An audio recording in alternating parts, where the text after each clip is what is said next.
music with my bro. Will it dig it? Yes or no?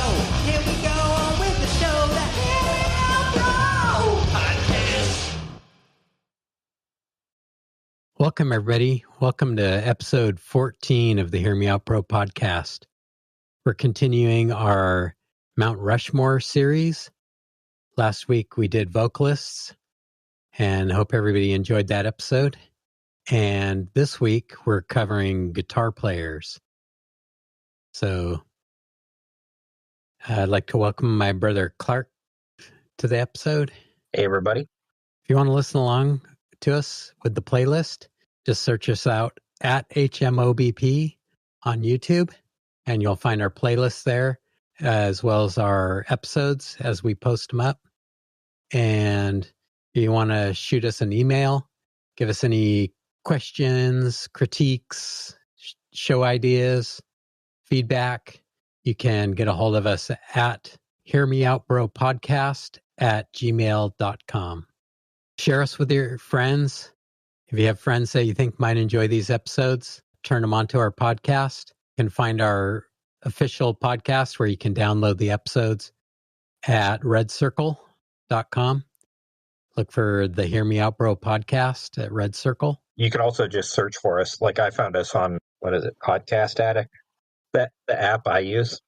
You can also find us anywhere you listen to your podcasts. You can find us on Apple. You can find us on Spotify. Yeah, wherever you listen to your podcast, you should be able to find us. And if you want to help us grow the show organically, as you're listening to the playlist, just leave a comment on the videos for the songs that we share and let people know that the Hear Me Out Bro podcast sent you there. And that'll help get the word out to everybody that checks those out. Yeah, it doesn't cost you a thing. Shares the sharing of shareable tunes with people that are worth sharing with. Yep. So, you ready to jump in and check out some guitar players? Okay, let me limber up my fingers. Let me grab my CBD cream. Yep. Let me for my arthritis. Stretch out my shoulder for doing windmills. Nice. Okay. All right, I think I'm ready. All right. So we're gonna kind of list all our favorite guitar players, come up with 4 to go on the Mount Rushmore. But for my first pick, I have a proposition. Last week we had a crazy horse carved into the back of the mountain. Yes. The wild card. I have a proposition. My first pick, I propose we just automatically qualify him as the crazy horse to be carved on the back of the mountain. So I'll just introduce my pick and you can think about it while we check it out. First pick for the night is Chuck Berry with Johnny Be Good. Okay. Yeah, absolutely.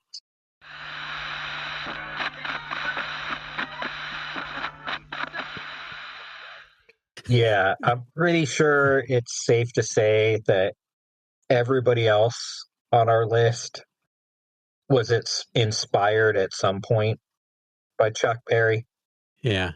There might not even be rock and roll guitar if it weren't for Chuck Berry. Exactly. Yeah. Yeah. Yeah, you know how the crazy horse carving, when it's done, it's going to be crazy horse riding on a horse on horseback and like pointing towards their ancestral lands. Mm-hmm. Yeah, I propose that on the back of our Mount Rushmore is Chuck Berry doing the duck walk. Yep. Pointing with the neck of his guitar. Yeah. Perfect. Yeah. All right. Sustained. Okay. So now we just got to figure out who's going on the front of the mountain. Because, yeah, like you mentioned last week about how Mike once told you that one of his favorite singers was Jimi Hendrix. Yeah. And it's like often overlooked what a rad singer he was. Like, same thing with Chuck Berry. Like, just all around rad dude. Chuck Berry met Muddy Waters in Chicago, and Muddy Waters said, "Oh, we need to get you a record deal with Chess Records." And so, yeah, he just kind of knew him as a blues man, but yeah, a lot of the Chess guys they kind of developed their own sound, you know, and yeah, Chuck Berry definitely had his own thing. Have you ever seen that video with Chuck Berry playing with John Lennon and Yoko Ono starts singing? No spoilers.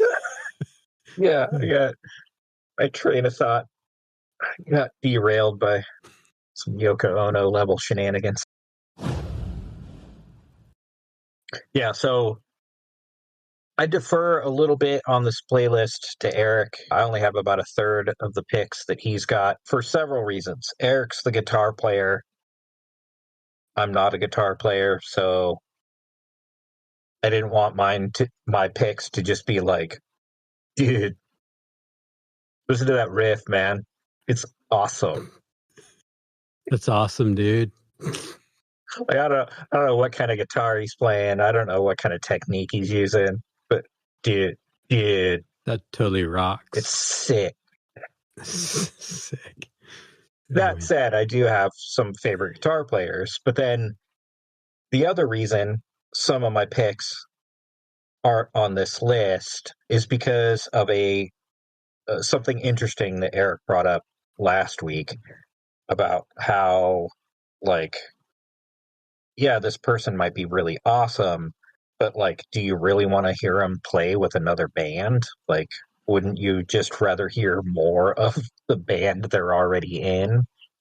Like, yeah, that might be a spectacular guitar player, but like, but you know, like I talked about Vernon Reid last week, and I started thinking about it, and I was like, yeah, like he's a phenomenal guitar player, but like, do I really want to hear him play with a band other than Living Color? Like, they're perfect the way they are. Like, yeah.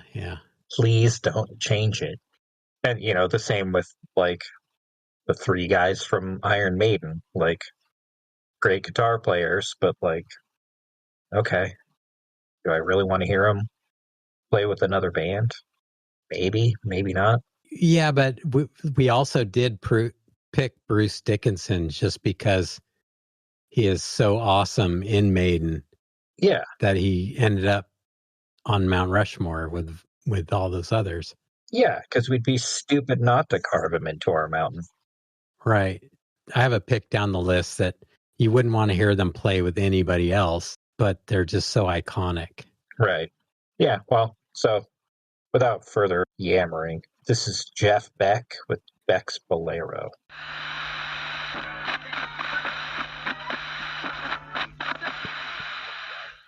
Yeah, other than the Yardbirds, like, yeah, Jeff Beck was always just Jeff Beck. Mm-hmm. You know, I mean, even Beck Bogert a piece, like, you know, it's Beck. Right. Well, and was that song selection a subconscious thumb in the eye for you making us have Rod Stewart on our Mount Rushmore? And that's the one song on that album? The one song on the album without Rod Stewart. Maybe. But yeah, I mean, Jeff Beck has come up in many of our past episodes. Mm-hmm.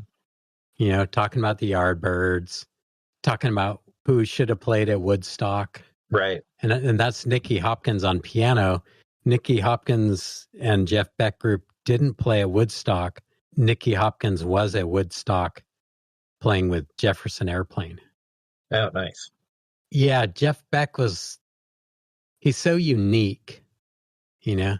He just has such an original sound. They went back and forth for years and years about whether he or Jimmy Page wrote that song. Right. It was always a bone of contention between the two of them. Mm-hmm. And yeah, who knows? True. But yeah, he was in a bad car accident and kind of stopped playing for a while, but it was really groundbreaking, you know, yeah, he was groundbreaking. He was always trying new things. You know, he didn't want to do the same old thing.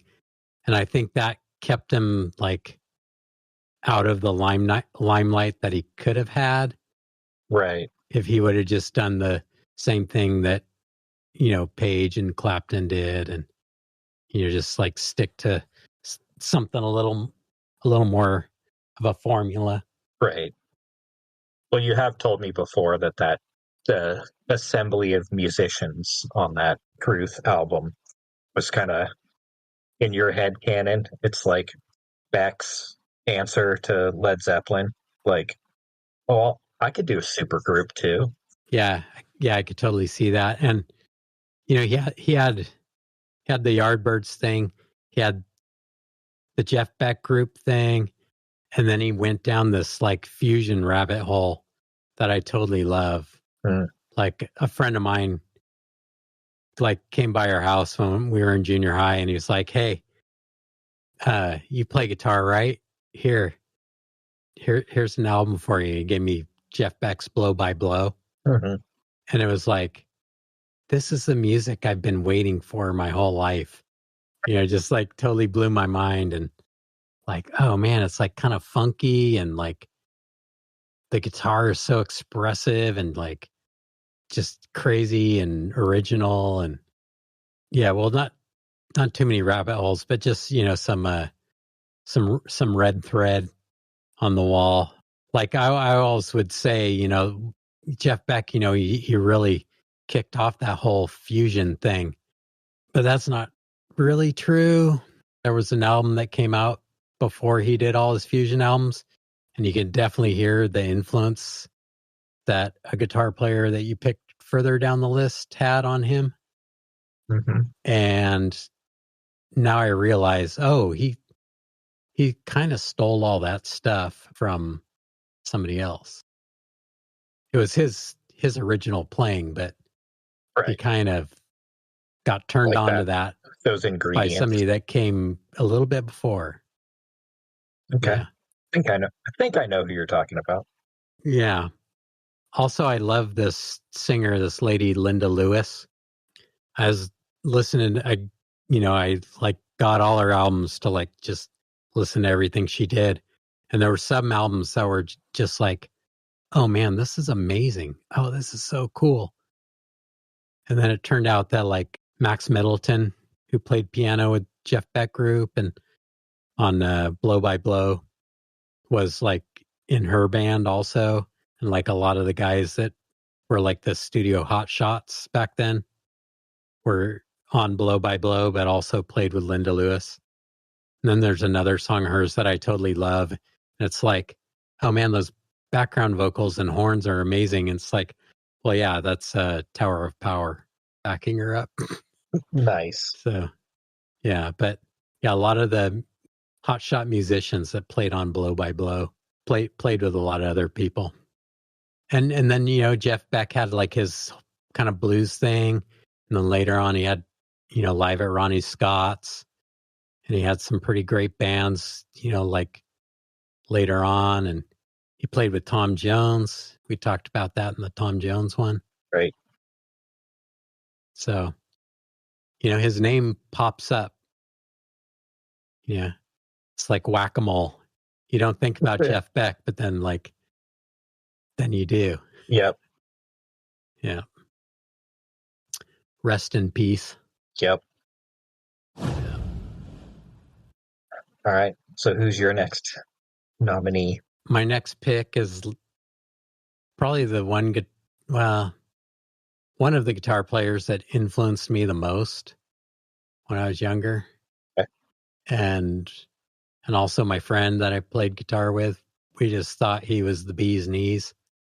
And he just totally redefined what was possible with guitar, which is why I think he's a contender to be up there on Mount Rushmore. And he scared all the hotshot guitar players when he went to England to get his break. Right. And I picked this song just because of the tone. This is live New Year's Eve at Fillmore East, I believe. This is Jimi Hendrix and Band of Gypsies with Power to Love.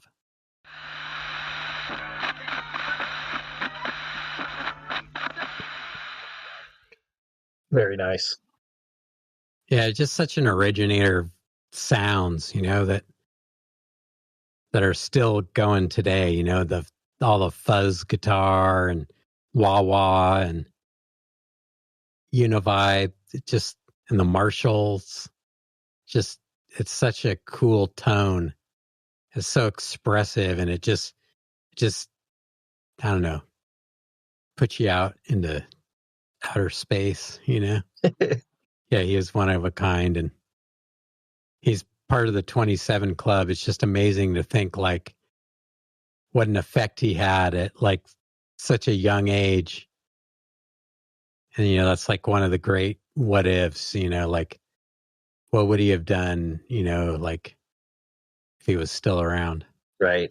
Where would he taken guitar?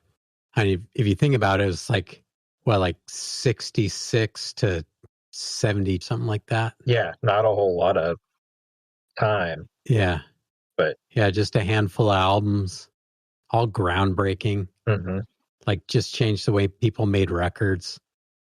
People talk about Sgt. Pepper's and all the things on there, but, like Axe's Bold as Love and albums like that just were so groundbreaking, like, not just for the guitar playing. Right. Yeah. Jimmy's cool. Totally. Yeah, and he was like, that's why I don't think I ever got too much into, like, playing in metal bands and stuff, because I just loved Jimi Hendrix too much that I just wanted to play Jimi Hendrix style guitars, Mm-hmm. And like, I loved a lot of the metal players, and there's one on my list that will come up, but yeah, for me, like, Jimmy was always the man.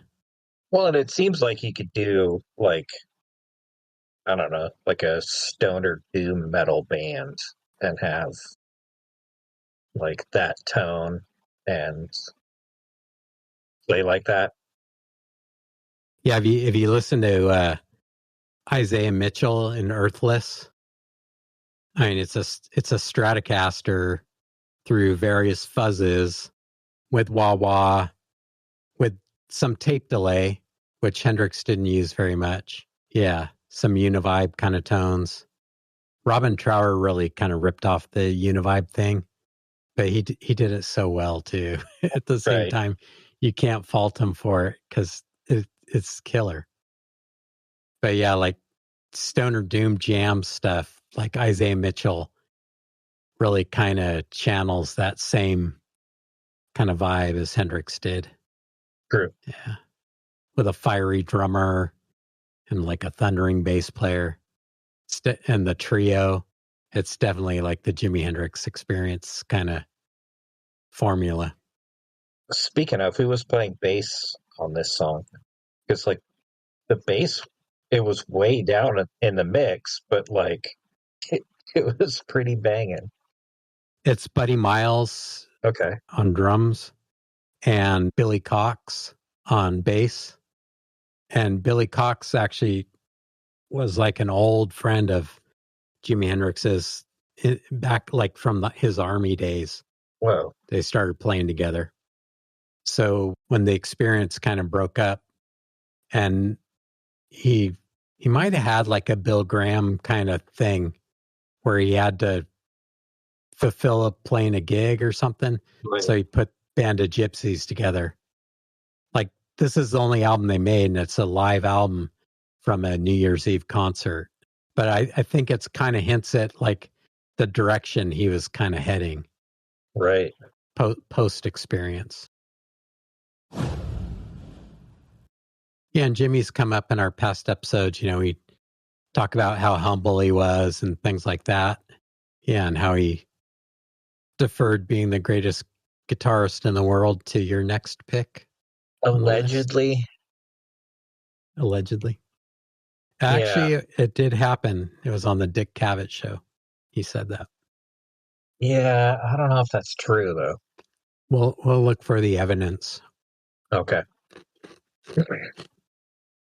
So, excuse me, while I crunch ice in the microphone. oh, I thought you were going to say Well, kiss the sky. Oh, excuse me while I kiss this guy. Oh. Well,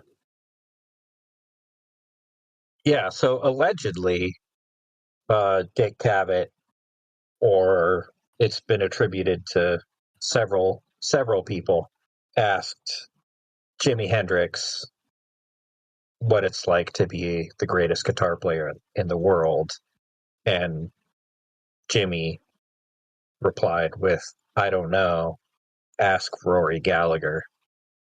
So I think I've seen the video, but it's like, I can't really tell if it's been dubbed over or what.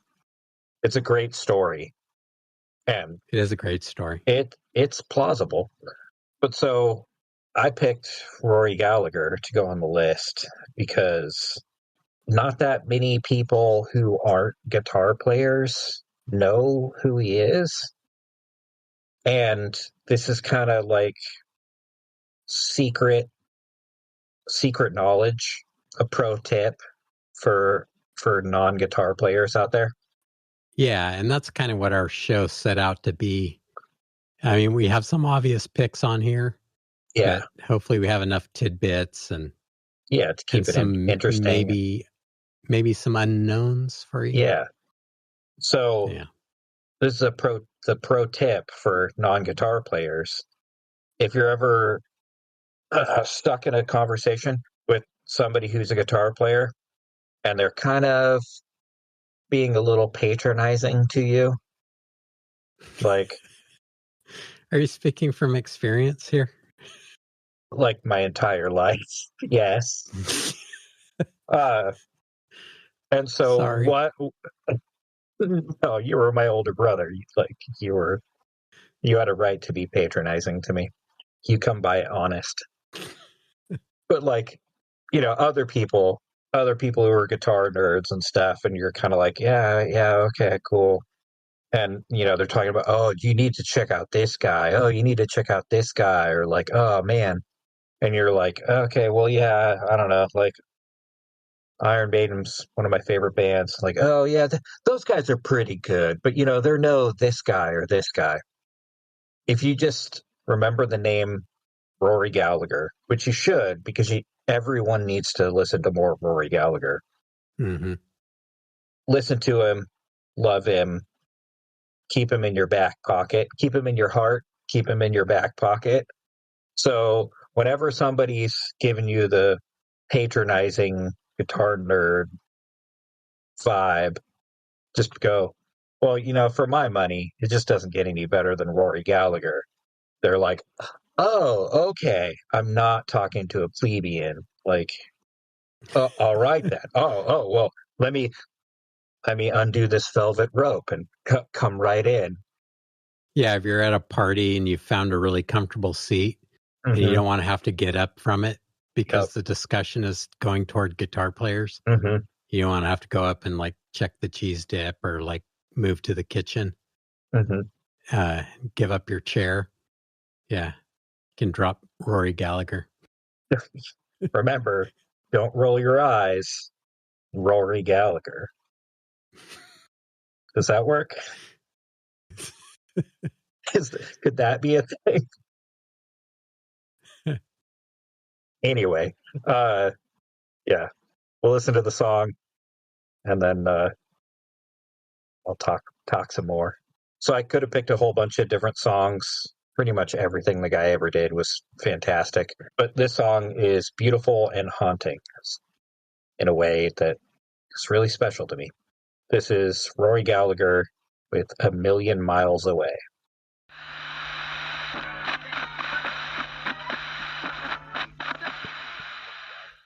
Yeah, Rory's great. Okay, is there really even guitar for the last 2 minutes of that song? No, but we get to hear him sing.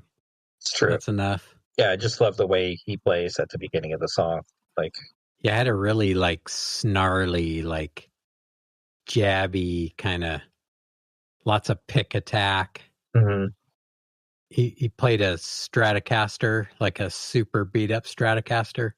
Everybody always says, "Oh, Famously Jeremy beat up. Vaughn's number one is super cool because it's this really beat up." Yeah, it's beat up, but it doesn't look like it was found in a field or something like Right. Rory Gallagher's Stratocaster. So he played a Stratocaster, which is already really trebly, through a Vox amplifier, AC30, which is super duper trebly, with a Dallas Rangemaster treble booster.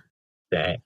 So it's just like, how much treble and snarl can one man The get? stratosphere. Yeah. Pun subconsciously intended. Yeah, so I came across Rory Gallagher like that. That's why I'm telling the listeners out there who don't play guitar, because I grew up around guitar players. I've known so many guitar players throughout my life. Nobody ever told me about Rory Gallagher. It's like a trade secret or something.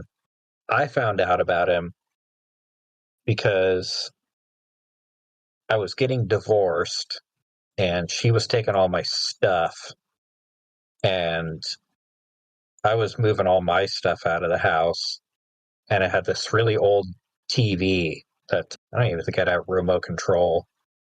I think it was old enough that it still had knobs on the front of the TV. And it was back in the day before digital cable. And I knew that there were some channels that you could get, like PBS and a couple other channels would just be free. Like, it wasn't paid cable. It was just like, I don't know, not really broadcast cable, but just stuff they didn't even bother charging for. And so I was like, well, I'm just going to hook up this TV just so I can have some like background sound on this like empty, lonely, depressing house while I'm like boxing up all my stuff. So I think I literally had this crappy old TV on a milk crate. Oh, man. And it was this PBS music show. And they were talking about this band called Taste. Oh, yeah.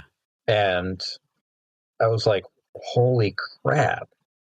These guys are like Cream, but like a little more jazz. A little less rock, a little more jazz. Like same kind of like psychedelic thing, but like jazz instead of rock, or like jazz leaning instead of rock. But yeah, so it was like, wow, these guys are really phenomenal.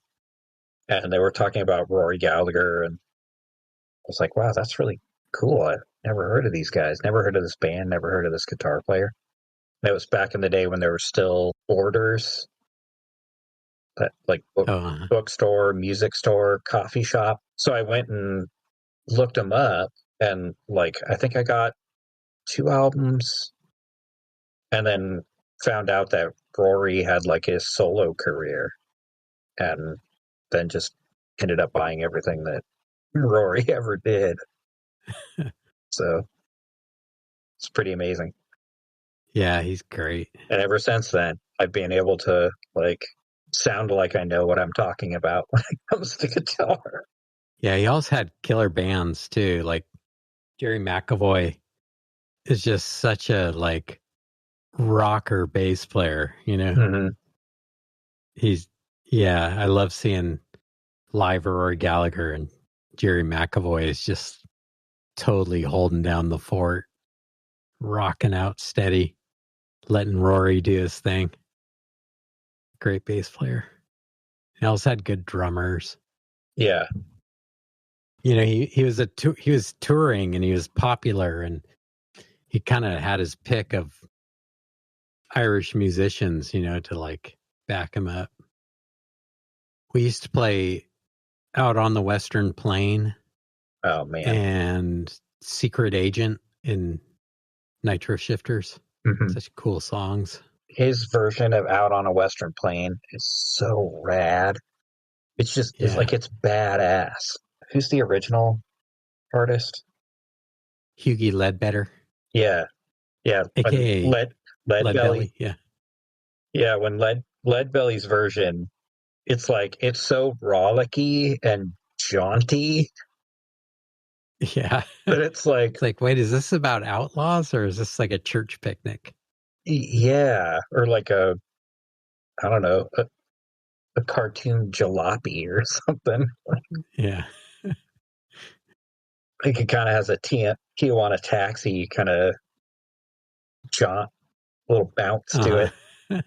And so it's like, okay, yeah, I know your name's Leadbelly and you're a legend, but like, and chronologically, maybe the the timeline could match up.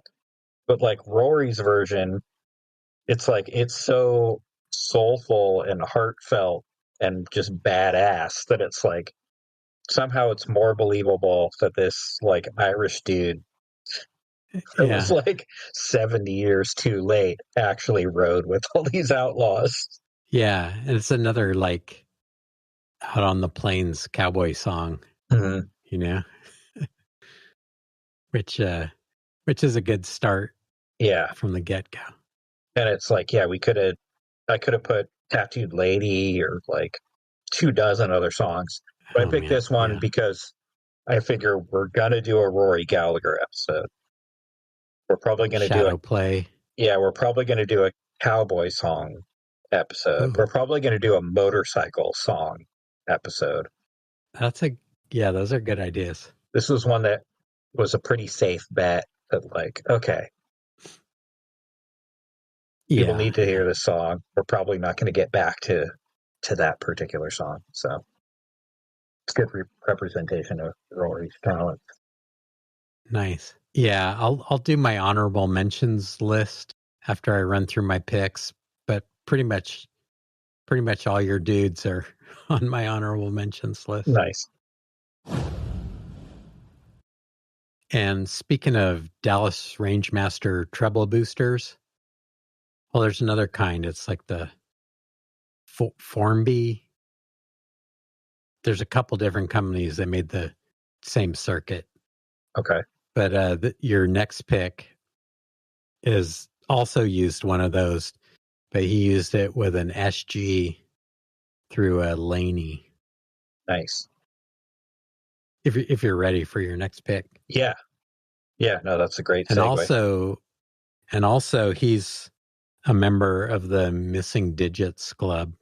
I That's don't think true. we'll do a whole Missing Digits episode, but if we had one, this guy would be on it. He's not really missing digits. He's missing parts of digits. Yeah. Yeah, and there's one more guy on tonight's list that's missing a digit. Nice. So, in case you haven't figured it out, our cryptic ramblings. This is Tony Iommi. It's the first Black Sabbath album with Wicked World.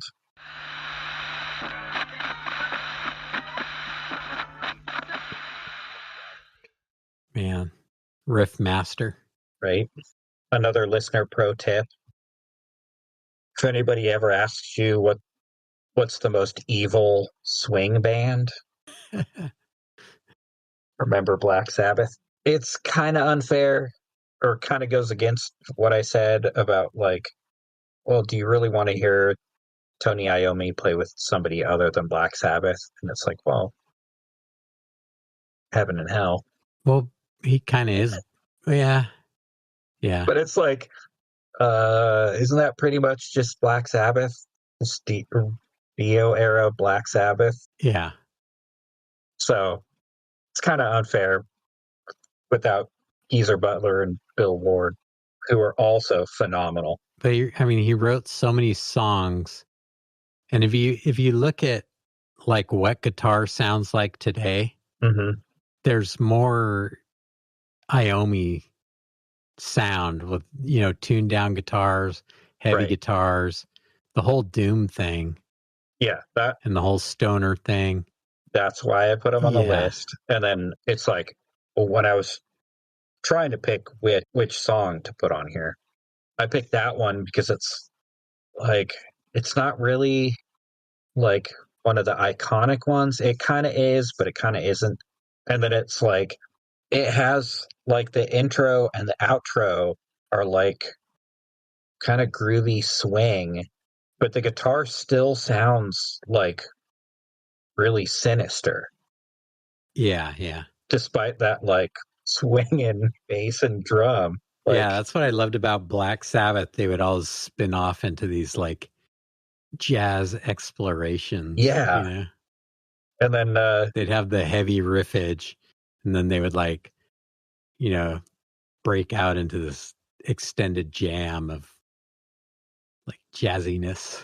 yeah, but the jazziness isn't like all like airy and faffing Yeah. about. It's like it's still badass. Like it's still Yeah, Sabbath. they're jamming. And Yeah. it still sounds all kind of sinister and evil and stuff.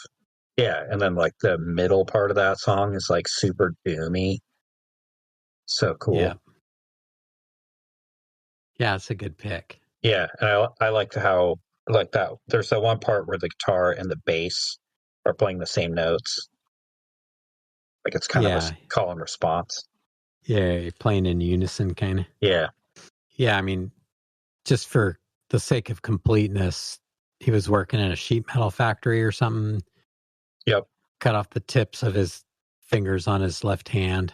Still wanted to play guitar, so he made these little metal caps to fit over the tips of his fingers so he could play guitar still. I think his isn't the story that his dad made the fingertips for him. Maybe. Somebody, yeah. Somehow he ended up with these little sleeves put over his fingers Yeah, so it like wouldn't hurt the when he first played ones anyway. guitar. Yeah, Yeah. Maybe he added to the sound, perhaps. maybe. Yeah, and then the story about how like he also tuned down the guitar so it'd be less pressure, Yeah, for Masters of Reality. less pressure on his busted fingers. Yeah. Played skinnier strings and tuned down to have less tension. Yeah. But it just happened to sound really cool too. Right. Yeah. Added to the whole mystique. Yeah, so we're going from gloomy Was it Birmingham? Birmingham. We're going from gloomy Birmingham to sunny Texas. Am I right? Yep. Yeah, my next two are Texas guitar players. Like there's gotta be something in the water there, you know? Gay Mouth Brown, T-Bone Walker, I think, was from Texas. The Vaughn brothers, Johnny Winter. Dang. My next two picks. My friend that I went to high school with, Doyle Bramwell Jr., Oh yeah. Texas guitar slinger. Junior Brown. Yeah, Junior Brown. Yeah, they're just Don't laugh. a lot of guitar slingers down in Texas. Too many to mention. Maybe we'll do it. I think. Well, I know we're gonna have a Texas episode. Hmm. Maybe we can make it a little more guitar centric. Yeah, this is the Reverend Billy Gibbons, ZZ Top. Jesus Done Left Chicago.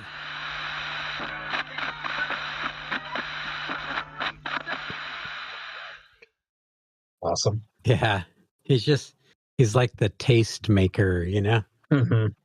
Just plays like the funkiest, nastiest, low down, just, and the tones, you know, it's like, yeah, he's like the tone selector, you know, just like, Totally.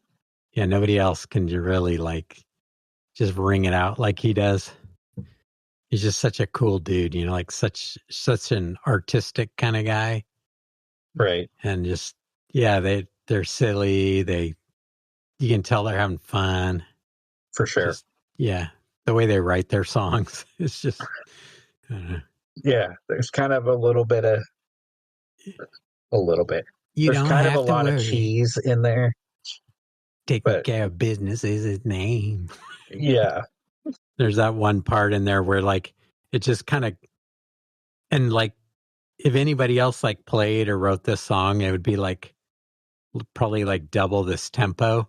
It's like they just like no, it's got to be slower. Yeah. It's like Yeah, that's pretty slow. It's like, okay, make it even slower. Mm-hmm. It's got to kind of feel like it's dragging a little bit. Yeah. And then there's that one part where like they go one measure longer and he just goes, hey, just to add that one little part in. It's like, no, just like add 2 more measures in there. Man, It's just so cool. totally. Yeah, just the epitome of cool. Yeah, Anyways, Billy Gibbons. Was this the album? Which album is the gatefold?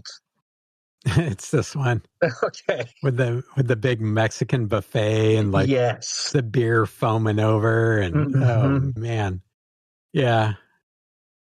Yeah, have you never seen the gatefold for Tres Hombres? Oh man. Oh man.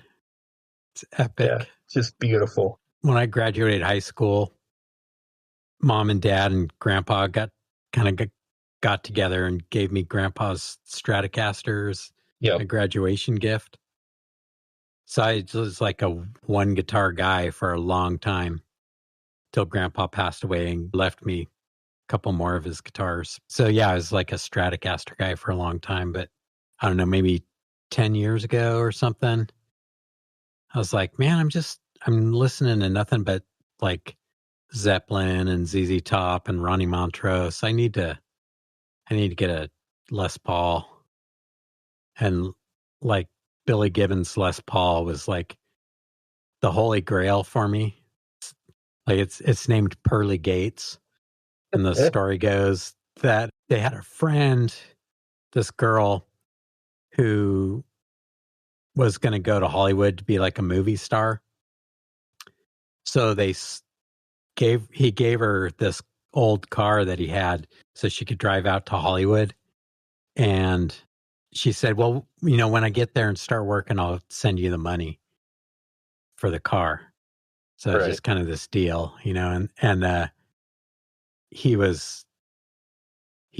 found some farmer's wife or something, a widow, and she was selling a Les Paul, that had been under their bed forever. And, you see the brown case and, it's going to be something good.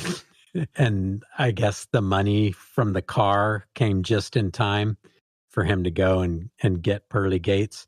And the car was originally called Pearly Gates. So when the money came for the car, the guitar became Pearly Gates. Nice. I think I'm telling that right. That if sounds I'm telling right. it wrong, I'm sorry. Yeah. I think you've told me about that before. Yeah, Pearly Gates is one of the iconic Sunburst 59 Les Pauls. So there's a definite vibe. And that's the year that was like the Pick of Destiny guitar. Yeah. That like weren't there like several legendary versions of that. They made Sunburst Les Pauls from 1958, 1959, and 1960. And the 58 ones had a little fatter neck on them. Still great guitars. The 59s had like just the perfect neck on them. And it's when like the pickups were getting really good. Mm-hmm. And then in 1960, they had a little slimmer neck, like late 59 into 60. They had a little slimmer neck on them. And the pickups are called patent applied for pickups. They call them PAFs. And in 61, they just, I guess the patent went through. So it wasn't patent applied for. So they were no longer PAFs. But yeah, those 3 years are just the holy grails. But like 59 is like the cream of the crop of those guitars. Right. Just in the middle of the butter zone. Yeah. And Gibson lost the invoice book for it. So they don't really know how many they made. Oh, wow. Or how many they shipped. Right. They don't really know how many they shipped. But the saying goes that they only made like about 1,500 of them, and there's only about 6,000 left. Wow. Yeah. So there's a lot of fakes out there. Uh-huh. Jimmy Page's number 1 and number 2. Joe Walsh's burst. Yeah, just Ronnie Montrose. Rick Derringer had a burst for a while that got painted red. And then that went to George Harrison, I believe. There's just a bunch of legendary bursts out there. Then there's Greeny. Yeah. That was Peter Green's, Gary Moore's, and now Kirk Hammett has it. Yeah, they're out there. Some of them are just legendary. Paul Kossoff, we were talking about Free the last episode. Yeah. I like the joke about they only think they made 1,500 of them. Only about 6,000 survive. Reminds me of the like if they got all the holy relics together, like St. John would be like 8 feet tall and have 10 fingers on each hand. Mm-hmm. 3 heads, 10 fingers on each hand. Yeah, it's kind of like that. Yeah. Mine's a fake one, but I tried to make it as close as I could. Just, with the right pickups and wiring it the right way and putting aluminum tailpiece on it and stuff. And nice. How does it sound? Sounds pretty good. Nice. It's no pearly gates, but it sounds pretty good. Out of all the guitars you have, if you were somehow like transporting all your guitars and like the devil stopped you at the crossroads and challenged you to a guitar duel, which one would you go to? A guitar duel? Like a Crossroads Ralph Macchio Steve Vai guitar off? Probably my BC Rich Jr. V. Whoa.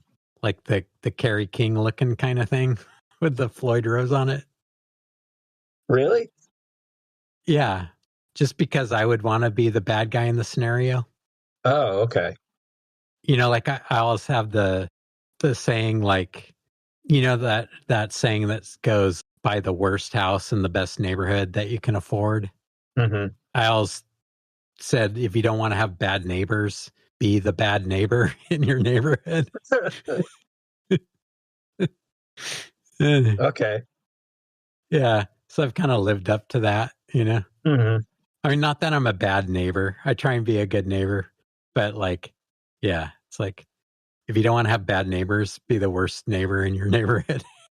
Okay. So, yeah, I don't know if that makes any sense. So it's like you'd rather than be like the third rhythm guitar player in Heaven's band, you'd want to be the lead guitar player in Hell's band.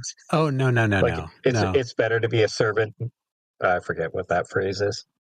No. Just if I had to fight for my life, I'd want to be able to play dirty, Okay. Like in Crossroads, like Ralph Macchio, Bry Cooter starts playing all this like bottleneck slide stuff. Right. On a Telecaster. It's like, like the saying, don't bring a knife to a gunfight. It's like, I would bring a gun. I wouldn't bring a knife to a Crossroads guitar battle. I would definitely bring like a M60. Okay. Because if you got to go there, you got to go there. You can't go there on a Telecaster. True. Through a tweed bassman. You need like a full stack with a Floyd Rose. I'm not going to get outwanged by anybody. I'm not going to lose because I can't like do some dive bombs or, pinch harmonics or anything. Okay, fair. Yeah. All right. Yeah, I'm not going to whip out like the, Juilliard used to be a classical guitar student, and amaze all the people at the juke joint. Oh, man. With my Paganini or whatever. It's like, nah. I'm going to go down fighting. Red. Anyways, back in Texas, Yep. speaking of nasty guitar players, this is Stray Dog, Crazy About to Lose My Mind, with Snuffy Walden playing guitar.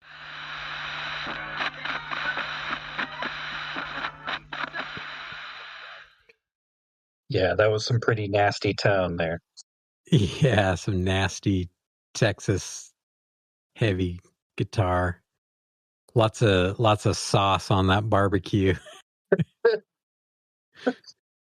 Yep. Oh man. Yeah, it's Stray Dog. They only made one album, Really? maybe two albums. They're out of Texas, but they got picked up by Manticore Records, which was like Emerson, Lake and Palmer's label. So they went to England to record their first album, which this song is off of.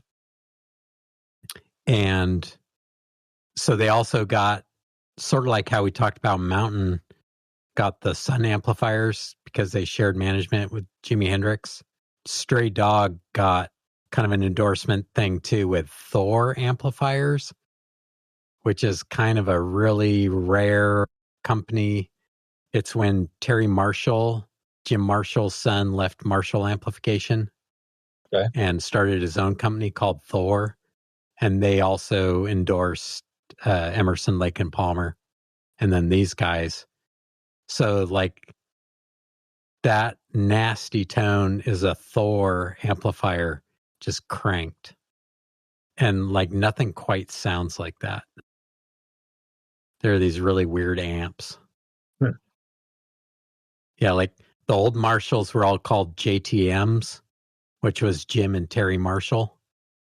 And then Terry Marshall left and they became JMPs, Jim Marshall Products, or something like that. So yeah, I guess there was bad blood when, well, I don't know. I'm not going to speak out of turn. It just seemed like there was bad blood that he would take the T out of the JTM. Right. When Terry left. I think he ended up back with Marshall though, like in the later days, kind of running things and helping with stuff. But okay. Yeah, Thor amplifiers, rare as hen's teeth. They're out there. I want one, but they're too expensive now for me to luck into one anymore, I think. Nobody makes replica ones? No, I've been thinking about building one. I have a schematic for one. But yeah, I would probably just build one instead of trying to buy one.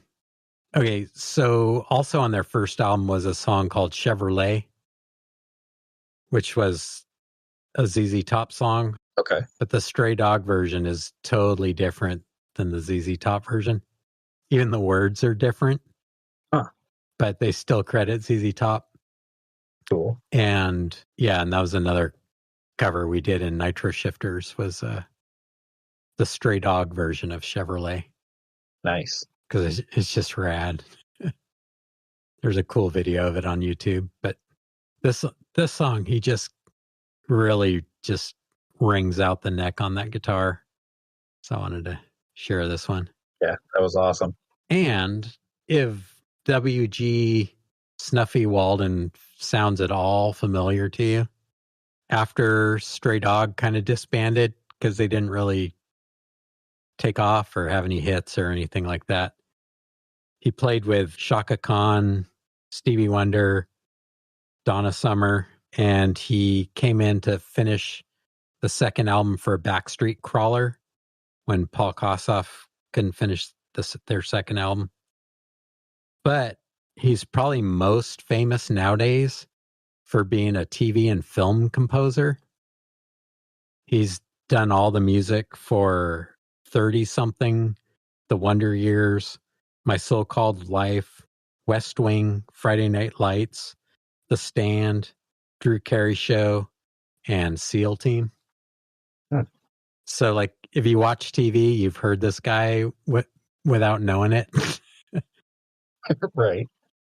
And that was kind of another reason I included him, because, like, he can play nasty, low down stuff like that, but he can also produce like network TV theme shows that win awards and Grammys and stuff.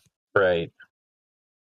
And so I thought, well, that might not make it on Mount Rushmore, but that might not be a bad person to have in your like fantasy football league super group band.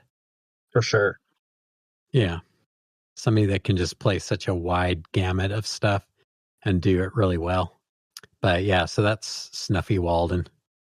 He also played a Les Paul, but he played a earlier 50s Les Paul. They used to come with single coils before they developed the PIF humbucker in 1957 for the gold top guitars. And so he had a P90 Les Paul from, I think, 1954 that was routed out and converted to like a burst style. It was a gold top, but it had humbuckers in it, which was kind of a common thing to do back in the day, back when these were all just tools and not things for people on Wall Street to buy to add to their portfolios. Yeah. So I was alluding to your next pick when I was talking about Jeff Beck developing guitar fusion, jazz rock fusion. Right. Yeah. So I think I'm just going to get right into it rather than draw this out, make you guys wait for it. We'll talk about it afterwards. This is Tommy Bolin with Teaser.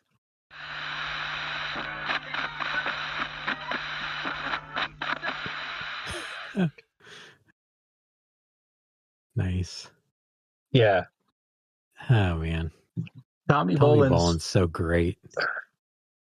He's the first guitar player I ever heard who, like, the guitar wasn't like just an extension of his body. He was able to make the guitar do whatever he wanted it to. Yeah. But it's just like there were like sounds. His facility. And yeah. Yeah. He's the master of the Echoplex too. Mm-hmm.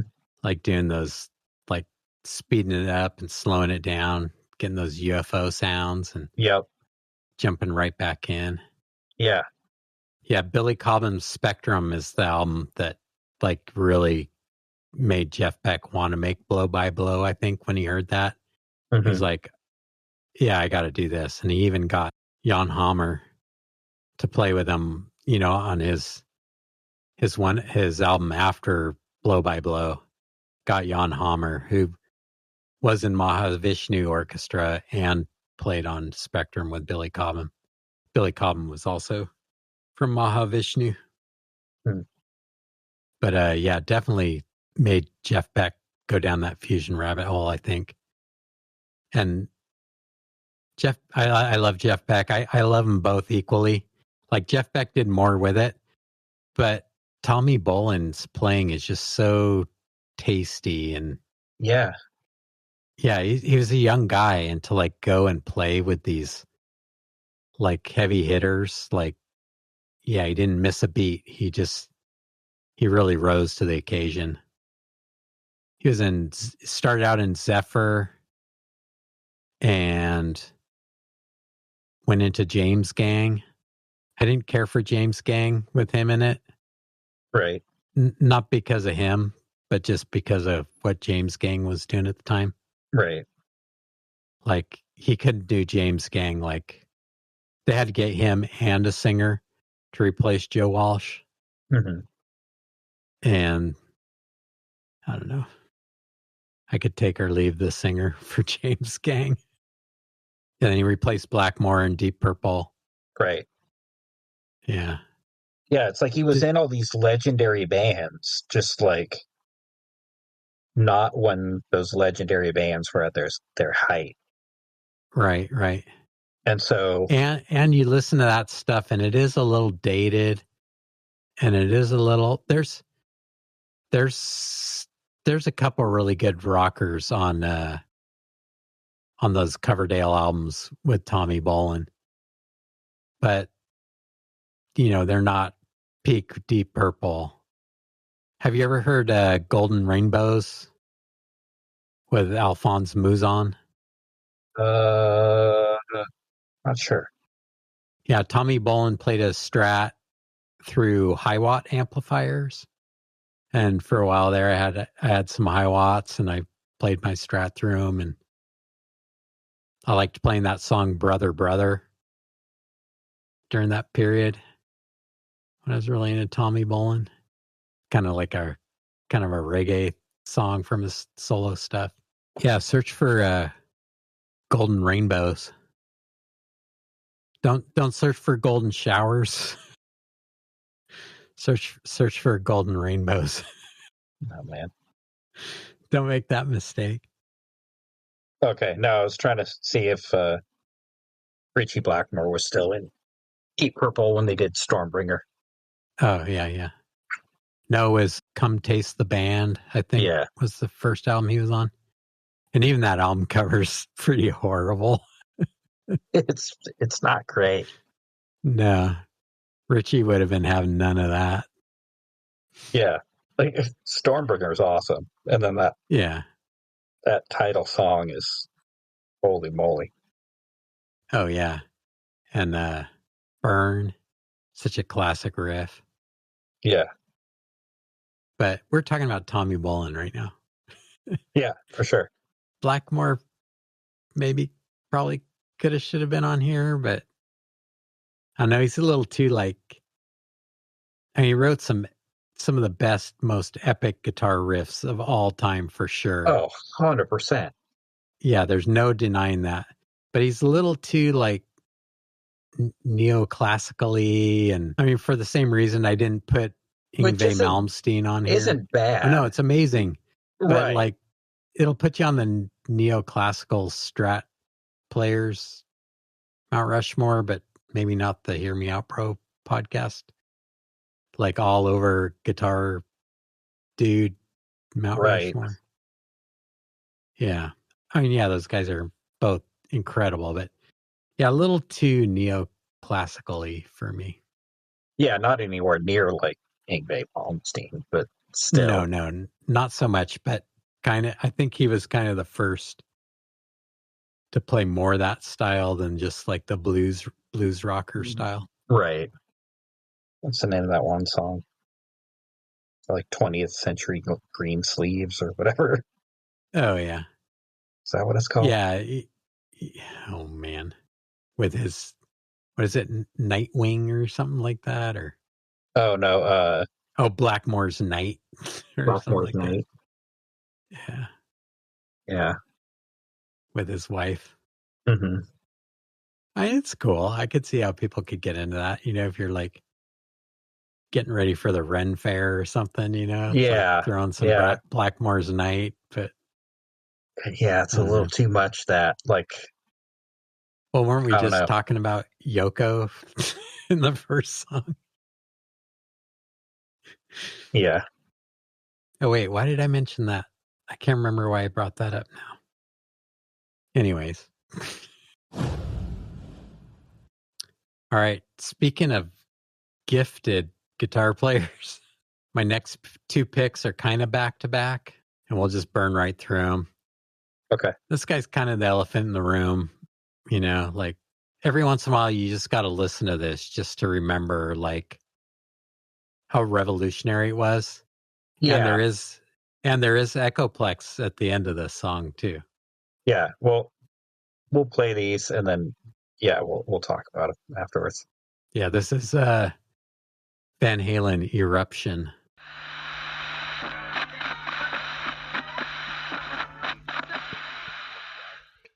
Yeah, when you're doing scientific experiments, when you're checking the pH on something, every so often you have to recalibrate the sensor, zero it out. And Eruption is just when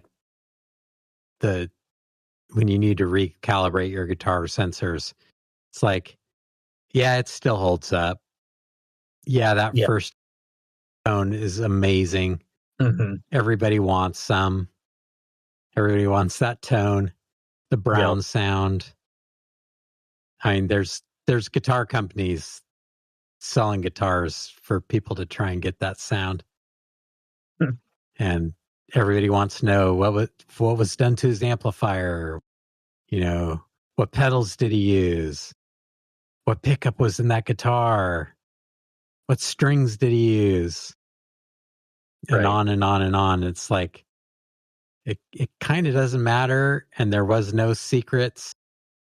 You know, he would tell stories about stuff to get people to think there was something. You know, he did use a Variac, but in the interviews, he told people that he would turn the voltage way up. And if you do that, it'll ruin your amplifier. Oh, yikes. What he actually did was turn it down to like 98 volts instead of 117 or whatever it was from the wall at the time. Now it's 120, but yeah, I wonder how many kids blew up their Marshalls getting a Variac and cranking the voltage up.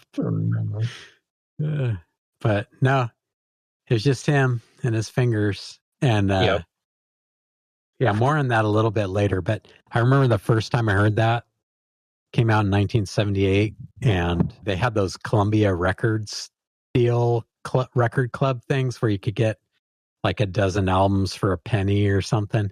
Right. And then you had to buy more throughout the year. But yeah, we got Van Halen 1 as like one of those cassettes for a penny.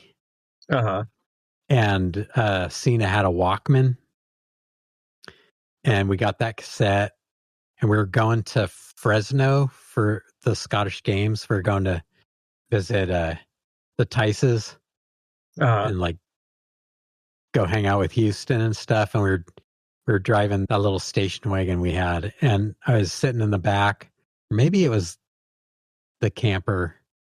I can't remember. I just remember I was sitting in the way back with the Walkman and just listening to Eruption over and over again. I was like 10 or 11 or something. Nice. And just, yeah, my mind was totally blown.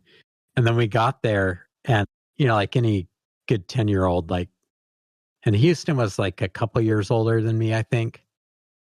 But like, you know, everybody was into Kiss back then.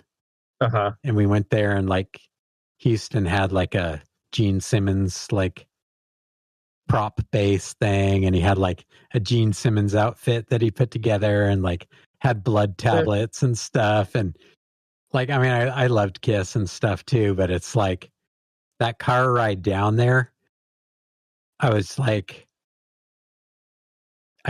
it's like, yeah, you know what, Houston, no, check this out. You know, it's like, no, dude, listen to this guy. Yeah, Kiss is like, I love Kiss. I love Ace Frehley. He's on my honorable mentions list. But it's like, yeah, mind blown. I was like, I was not 10 years old anymore. I was like, no, there's a new sheriff in town. You know, it's like, no, this Kiss is like kid stuff. You know? So, and when Eruption came out, like, nobody knew how he did it, you know, except him and his band. Yeah. And the so guys fast. recording him. Yeah. And, you know, people were like, oh, no, those are like studio tricks. And there's like more than one guitar. There's like overdubs, or it's like a synthesizer or something on that one part, blah, blah, blah, blah, blah. So when Van Halen 2 came out, he did this next song, Spanish Fly, and it's just acoustic guitar. And it was just basically to like shut up all the naysayers. So this next song is Spanish Fly from Van Halen 2.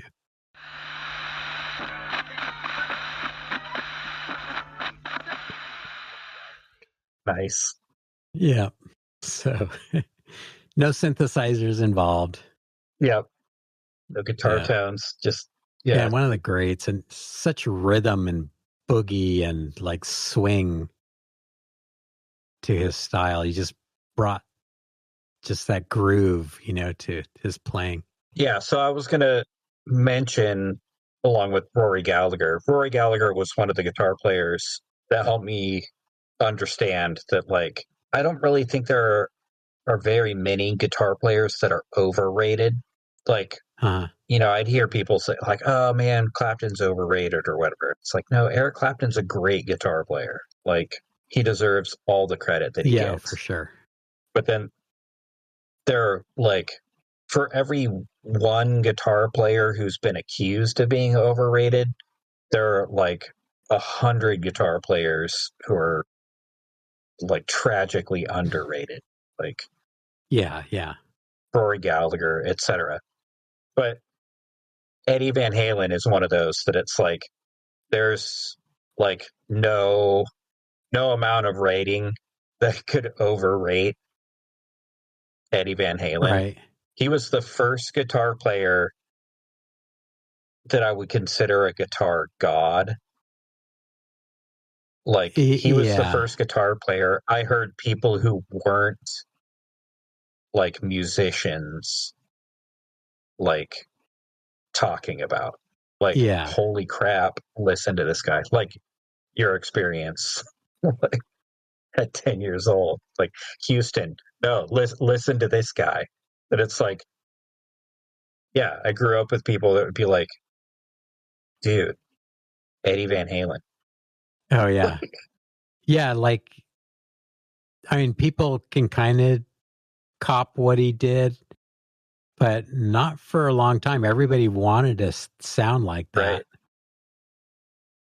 because it was amazing. It was almost supernatural, you know? right, And people can understand how he did it, but nobody can really nail that sound. Some people have come close, and including his son Wolfgang right. when he did the Taylor Hawkins concert. Like, he never plays Van Halen songs hardly ever. Well, except for when he was in Van Halen.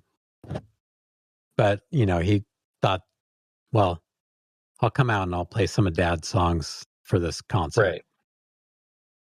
Yeah, it was incredible. But yeah, there's other people that, can do a good imitation, but nobody could do it like he did. For sure. And it's kind of like pizza too, it's like there's some Van Halen albums that were like not spectacular.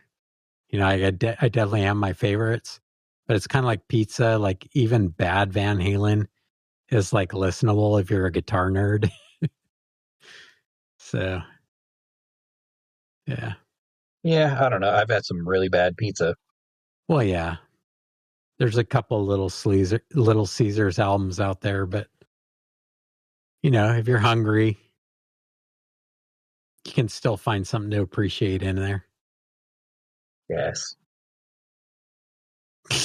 I'm strictly talking about pizza, not Van Halen. Yeah. Maybe that's not a apt metaphor. No, I get what you're saying, especially with like a couple of foodies. Yeah. I mean, and like, once he was gone, there was a huge hole, Mm-hmm. Probably not since John Bonham died, has there been like a wake like that, ripples sent out that big. Right. The disturbance in the force is large. Right. Now, I loved Eddie Van Halen, but I could not play guitar like Eddie Van Halen. I can kind of fake it now that I'm like 57.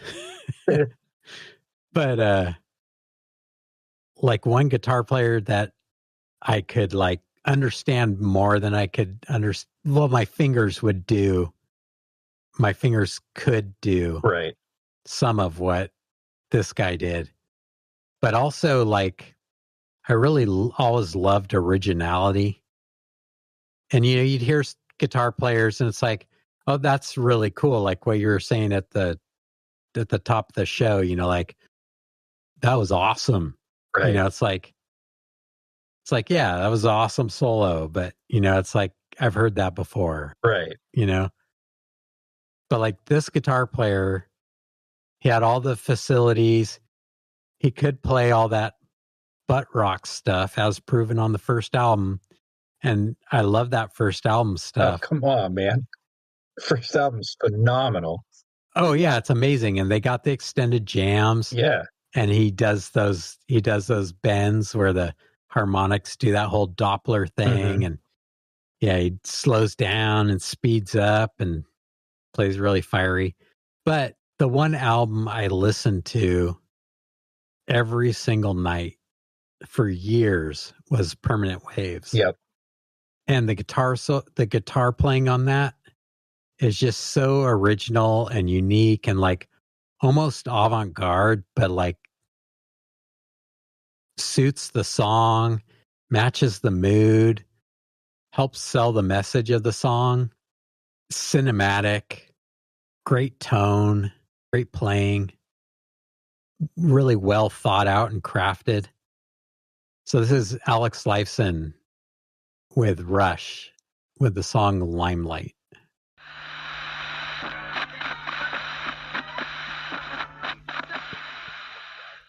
That's such a cool video too. Oh, totally. They're up at Le Studio, Toronto or where. You know, that's French, that right? Place is. Is it French for the studio? Yes. Oh, nice. I never knew that. Mm-hmm. Got a little language lesson tonight. Man, the French, they got a word for everything. Yeah, I mean, he does the harmonics, he does the dive bombs, he does like the fast crescendo stuff and the high up bends at the end, you know, builds it up. Mm-hmm. But it's so expressive and just colorful. Yeah, like I was just thinking that he's more of a virtuoso guitar player than the Edge. But like the things, like a couple episodes ago when we talked about U2, like the Edge was really good at like having atmospheric guitar tones, and like just having this right sound for the song. Yeah.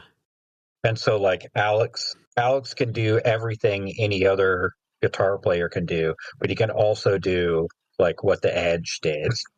Like he can have this tone. Yeah, kind of the soundscape kind of stuff. Yeah. But then he also just like shreds in the solo and like, wails. Yeah, I love at the end of that, like how the arpeggios kind of start coming back in to like build it back up. Mm-hmm. And they're in an odd time signature. Yeah. He was like, when I was younger, he was definitely the biggest influence on my guitar playing. Nice. Like as far as like what I played and the kind of sounds I went for, like I always tried to use whatever amplifiers he was using at the time. Like I had Dean Markley amplifiers for a long time. Then I had High Watts. Then I had Mesa Boogies. I always used like a Boss CE1 chorus, like the first one that came out, the first Boss pedal. Mm-hmm. And man, I wish I still had that thing. They sound so huge and swimmy. Nice. Get that Alex Lifeson tone. Yeah, he still kind of influences me, like just the way he thinks about guitar, you know. Mm-hmm. It's like a little more cerebral than like a Ted Nugent or something, you know. Right. Not that there's anything wrong with just having that raw, like, gut. Yeah. Guitar playing, but well, not that Ted Nugent isn't cerebral.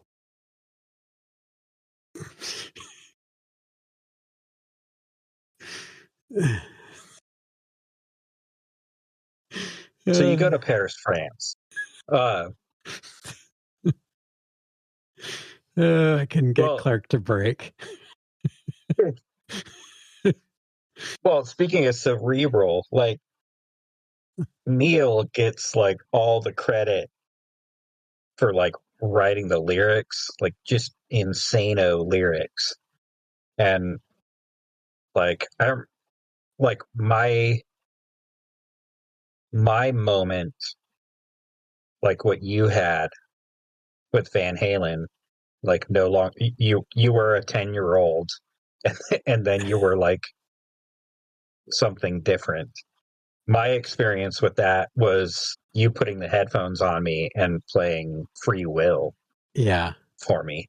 And it was just like, whoa, like this is not top 40 pop. Oh man. This Yeah, is great not, guitar in that song too. yeah, It's like guitar driven, but it's not like Jimmy Page riffs or anything.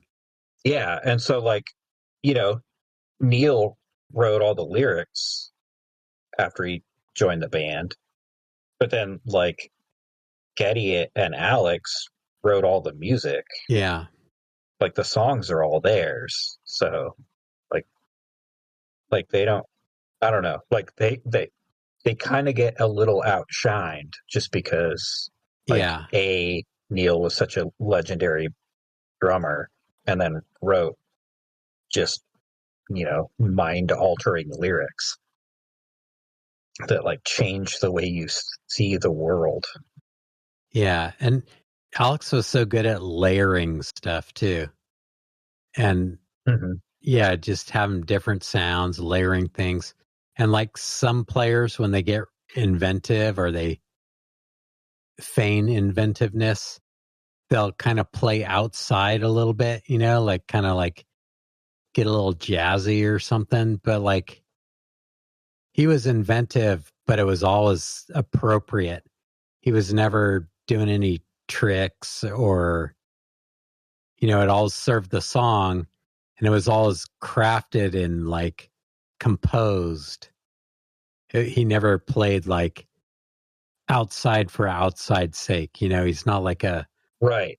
Frank Zappa or like a Alan Holdsworth, you know, like look how outside of what I'm playing I can get, but still have it like be correct, you know? Right. And it's an interesting contrast with the two Eddie Van Halen songs where it's like Eruption is pretty much just like, hey, I'm gonna light myself on fire with a guitar. Yeah. Like look at this. It's like setting up the BMX ramp on the sidewalk and like having all the kids in the neighborhood lay down to see if you can jump Right. over them. Meanwhile, your brother Alex is cheering you on to like encourage you, you know, like at the beginning where he comes in with the drums and stuff to like send him off. It's like, Right. go for it, you know. Mm-hmm. Amazing drummer, Alex Van Halen. Yeah. Oh yeah, absolutely. Talk about underrated. Maybe not. But you know, he's definitely outshined by his brother and the flamboyant front man and Right. Yeah, or like, you know, Alex Lifeson, he didn't have the BMX jump set up on the sidewalk and all the neighborhood kids, like, you know, he's out in the woods hitting just as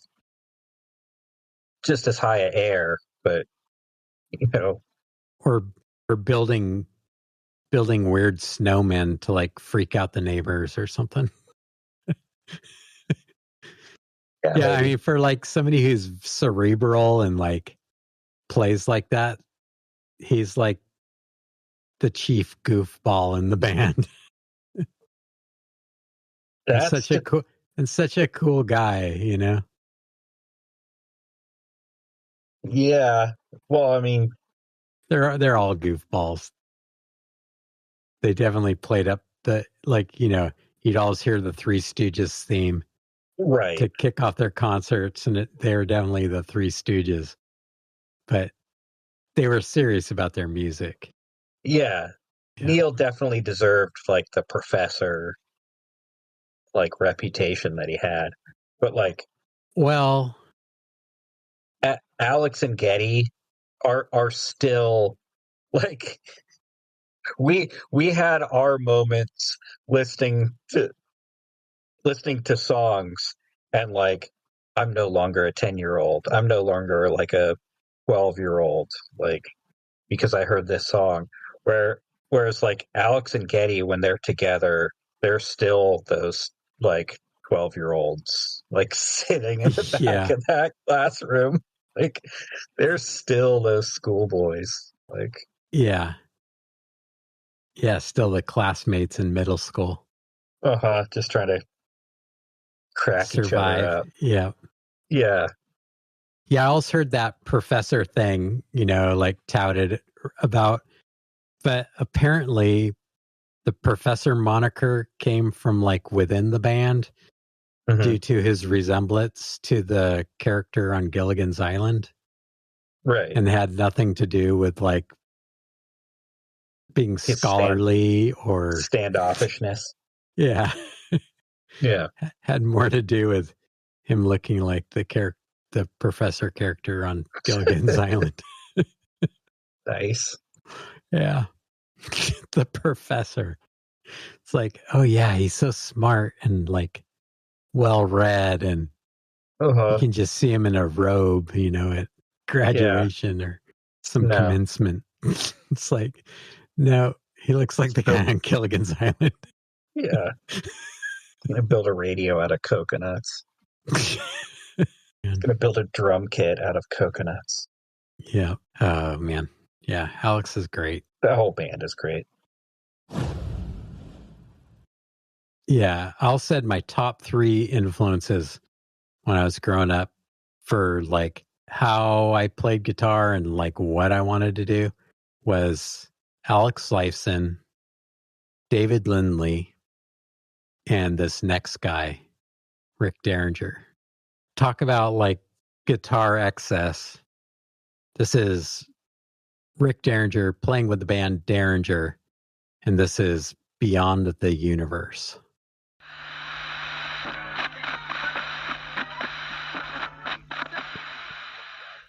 How's that for some guitar excess? It was pretty excessive.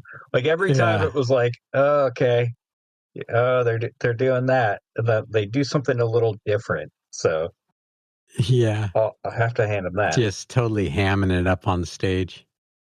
Yeah. If you look at our Facebook page, the HMOB, like the backdrop banner is those 2 guys. It's Rick Derringer and Danny Johnson.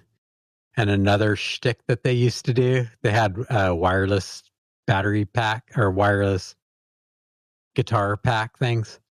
Yeah. They like, if you look at the picture on our Facebook page, they're throwing their guitars to each other across the stage. It's like, yeah, like nice old Les Paul and like a BC Rich. And they're just like flinging them across the stage like it's an Easter egg toss or something. Yeah. Yeah, that was Kenny Aronson on bass that we've talked about in the past that played in Dust. Great bass player. Vinny Appice was the drummer for Derringer, but for some reason in this video, I think that's Steve Smith that played with Gamma and then ended up in Journey. Great drumming, but like if you listen to the album version of the song, Vinny Appice, I always want to say Appice, but it's Appice. It's the first time I heard anybody do, like usually when people do a drum fill, they go do do do do, they go down in pitch. It's the first time I heard somebody like go up in pitch was during the Derringer live version of the song. And one of the greatest rock and roll lessons I ever received was seeing Rick Derringer live. Yep. And it was a rainy night. I don't know how we even found out about it, that he was playing, because it was not promoted at all. I think maybe like my friend Doyle knew somebody at the radio station or something that said, oh, Rick Derringer's coming to town. You guys got to go see him, So it was me, Mike Gutch, and Doyle Bramall. And we went to the River Theater. There was a guy and his girlfriend, like they're on a date or something. They were sitting at a table eating or something. I didn't even know they served food at the River Theater. They were like sitting at a table. No opening band or anything. Rick Derringer with a drummer and a bass player They come out and they just proceed to like burn the place down. And after a couple songs, like the guy's girlfriend was like not into it. So they left. They're too loud. Yeah. So is me, Mike, and Doyle standing at Rick Derringer's feet. 3 guys in the audience, 3 guys on stage. And he was running around like he's running around in this video. Right. And doing all the extended guitar solos. And he was playing like he was doing a concert at Madison Square Garden. Right. There's only like 3 dudes there. And he's talking to us between the songs. And he played a bunch of songs. I think he would play these songs in a set, but I don't know if he always played them. But like he played, because, okay, here's the rundown on Rick Derringer. He started out, he wrote Hang On Sloopy when he was 14. So he played in the McCoys, and he had a hit with Hang On Sloopy and Fever. And he played those songs, or he played Hang On Sloopy for sure. I think he might have gone into Fever also when we saw him. And he played like he was playing to a million people, running around, sweating his ass off. That's so awesome. Just ripping, it's like I learned so much about like performing that night. It's like, it doesn't matter. It's like you play it because you love it and you have fun. Yeah.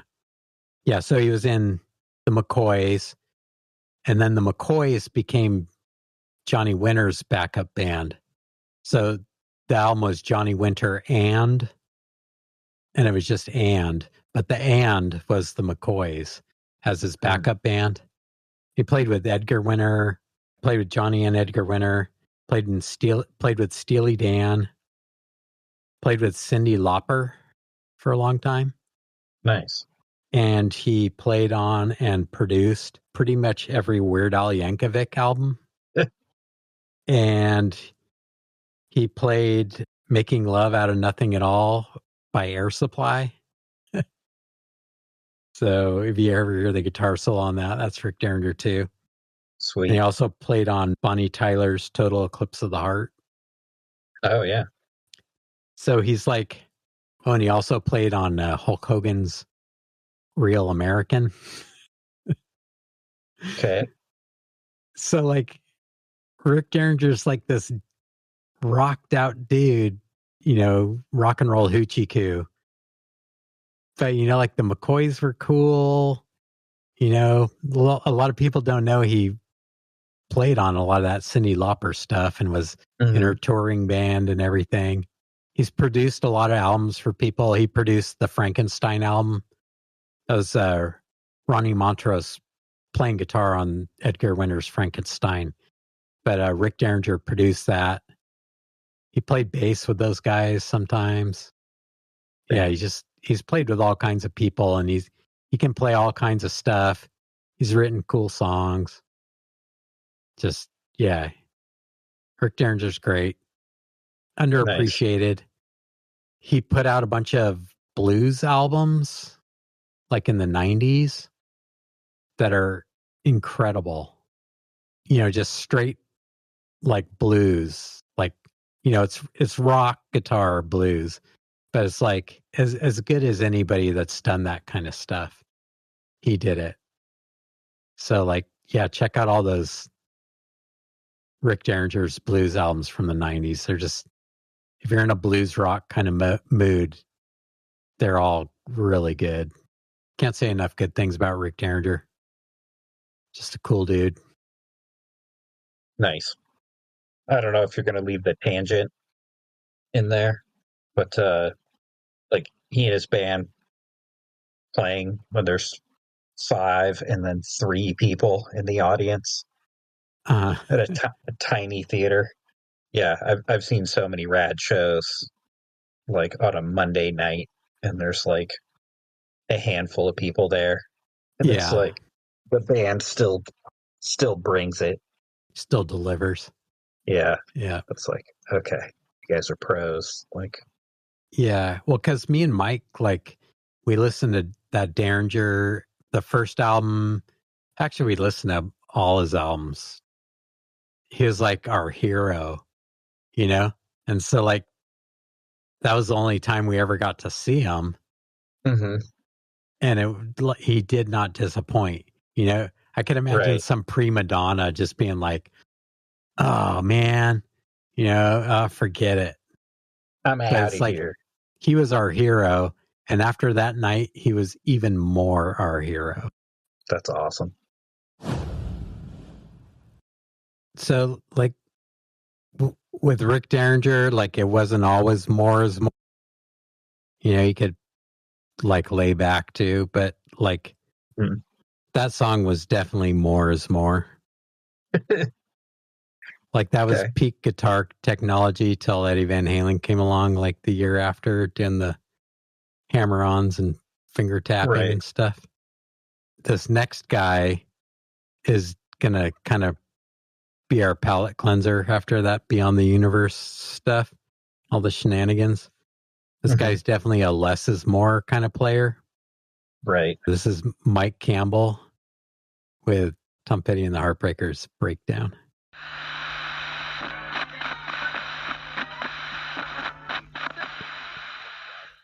Yeah, nothing flashy. No. Just all is known for playing the perfect part. Yeah.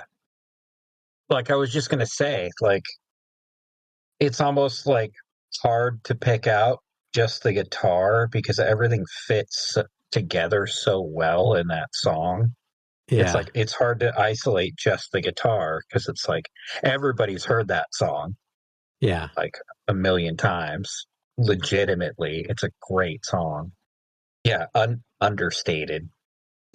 Yeah, I mean it's kind of a hook, but it's catchy, but it's not like in your face, you know. Right.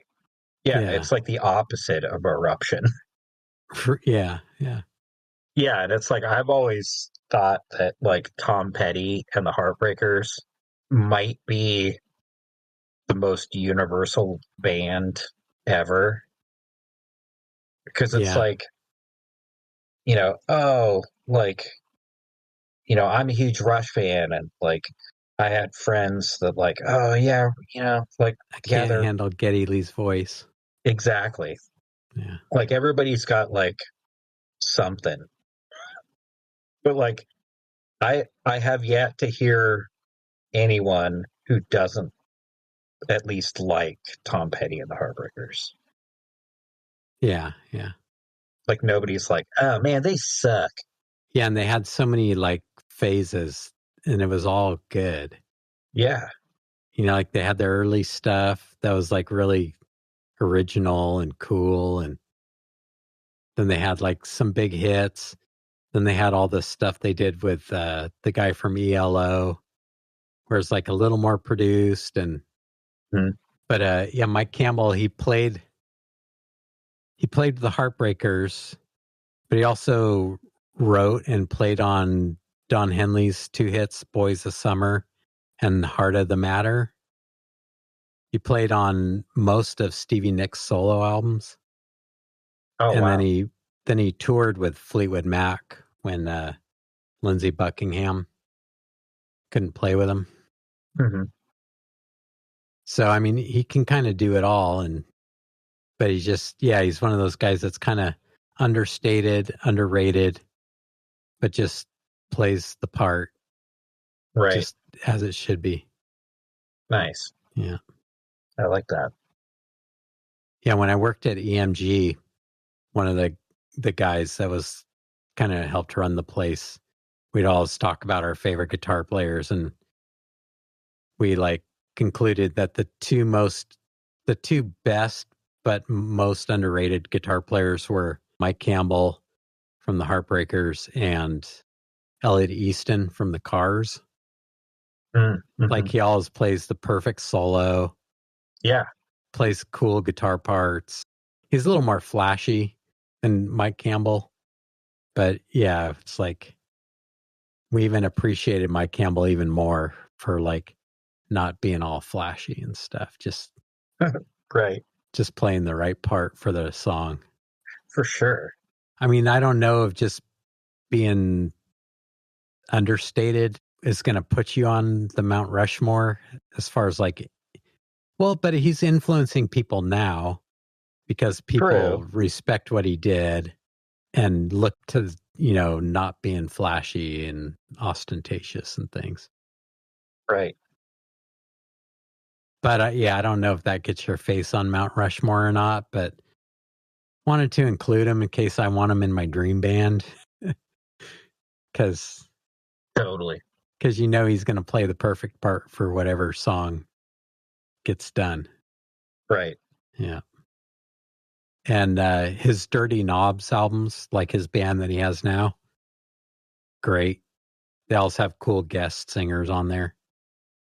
Nice. Yeah. He's played with so many people just because they know they can bring him in the studio. He's going to make the song better. Hats off to Mike Campbell. All right. Sometimes a guitar is not just one guitar. Sometimes the sound of a guitar is two guitars working together. And, they talk about with singers how there's like a special thing called family harmony. Mm-hmm. I think it's also true with guitar. And this is the Young brothers, Angus and Malcolm.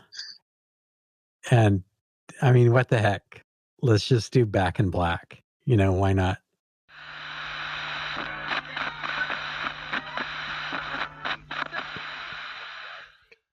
Okay. I have so many things I need to talk about. Okay. First off, talk about understated and always playing the perfect part for the song. Can we give a shout out to Phil Rudd before we jump into the Young brothers? Sure. Yeah, Phil Rudd, man. That's the locomotive you want going down the track to play your guitar over. Yeah, for sure. Okay. First order of business. We are going to eventually do an Akadaka episode, right? Yeah. Okay. We have to. Yeah. And it won't be our Australian episode either. They'll get their own. And because there's so much about that band we need to talk about. We need to talk about Brian Johnson and like that song, first song on the album. Like, just, it's going to be okay. Like, oh man. Yeah. When I was in 8th grade, I had a derby jacket, had an AC/DC patch on there. On the back in chalk, I wrote, Bon is gone, but Angus rocks on. Mm-hmm. And like, how are they going to survive without Bon? Because, Bonham passed away and Zeppelin didn't continue on. No. It's like, is the same thing going to happen with AC/DC? Right. Yeah, man. Talk about coming out of the gate. Yeah. It's going to be okay. Yeah. You can do it. Yeah. And it's like, Bon Scott, like, enormous shoes to fill. Yeah. Yeah. Like, but it's like, okay, it's different, but like, all right. They're still doing it. Like, yeah, actually, I think what I had on our list was old new. It was going to be an old new episode. Okay. So it's going to be it was going to be Bon AC/DC and Brian AC/DC. How tiny does that Gretsch White Falcon make Malcolm look? Yeah. And those are pretty big guitars. And an SG is a small guitar. But man, that neck looks like a bass neck or something with Angus playing it. I mean, Angus is like a larger than life character, but I think he's underrated as a guitar player. Yeah, he's famous. Like, that was the other thing I was going to talk about is like, he's almost more of a front man than the singers. Yeah, with the schoolboy outfit. And I mean, how many calories does that guy burn? Like, all of them. And like, I was going to make the joke that it's like, he's got to be on our Rushmore because out of all these phenomenal guitar players, he's the only guitar player I've dressed up as for Halloween. Oh. And it's like, yeah, that's just like his stage shtick, like his, his costume. But it's like he's legendary for being like writing some of the sickest guitar riffs ever. And then it's like man, it's just like how can you not have the stink face at that whole song? It's just so Yeah, he's just burning it down. right. And if Mike Campbell's like understated, I mean, Malcolm just locks in and just like, him and Phil Rudd they're just locked in. Yeah. It's like, you're good to go. So solid, just plays the perfect part, has the perfect tone for it. Yeah. So like my thinking was, I wanted to cover like 2 guitar players at a time. Sometimes the guitar players, 2 guitar players. Mm-hmm. But, Angus plays fiery leads. He does the Chuck Berry stuff. He plays great solos. He's a great front man. Malcolm just hangs in the back and just locks it down and lets his brother do his thing. They're brothers. This is the Hear Me Out Bro podcast. Yep. And they're both kind of hobbit size. So I'm thinking we could get both of them in one space on Mount Rushmore. Yeah, they're kind of from the Sackville side of the Shire. Yeah. But I think we could get a twofer with Malcolm and Angus. Okay. And is that 2 against the rules for you? There can speaking of the Shire, there can oh no, that's Highlander. There can be only one. Yeah, sorry. Yeah, I think we could have 5 faces up there. If 2 of them don't take up too much space. And the versions, how we have the versions, like, well, what era Rod Stewart were we going to put up? It's like, right. You'd have like the highway to hell faces. Uh-huh. Yeah. The hat, and the horns, and the lips. Oh, for sure. Yeah. So how I'm looking at it here, like going, you're looking at them left to right. It's Washington, Jefferson, Roosevelt, and Lincoln. Uh-huh. And Roosevelt's kind of like tucked in, and he's kind of looking at Lincoln. Uh-huh.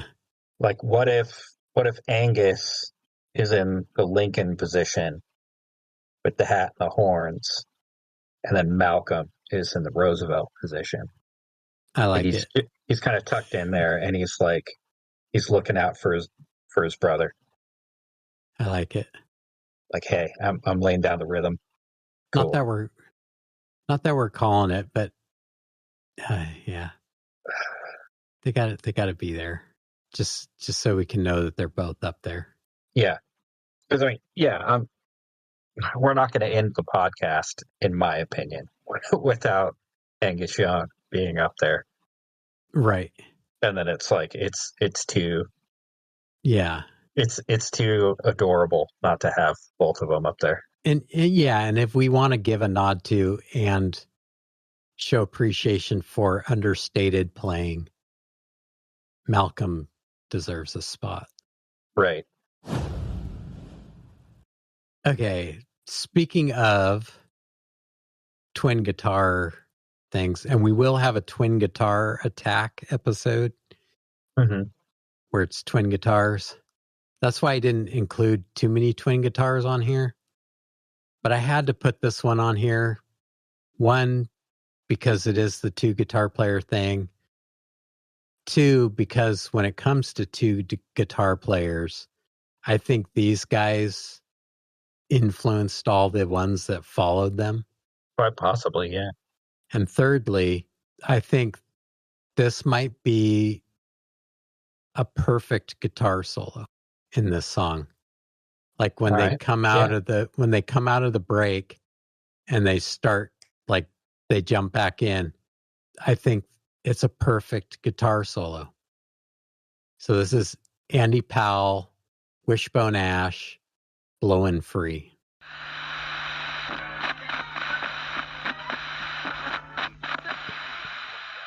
That guitar tone is like so bell-like. Like it's just Yeah, so it's just clean and clear.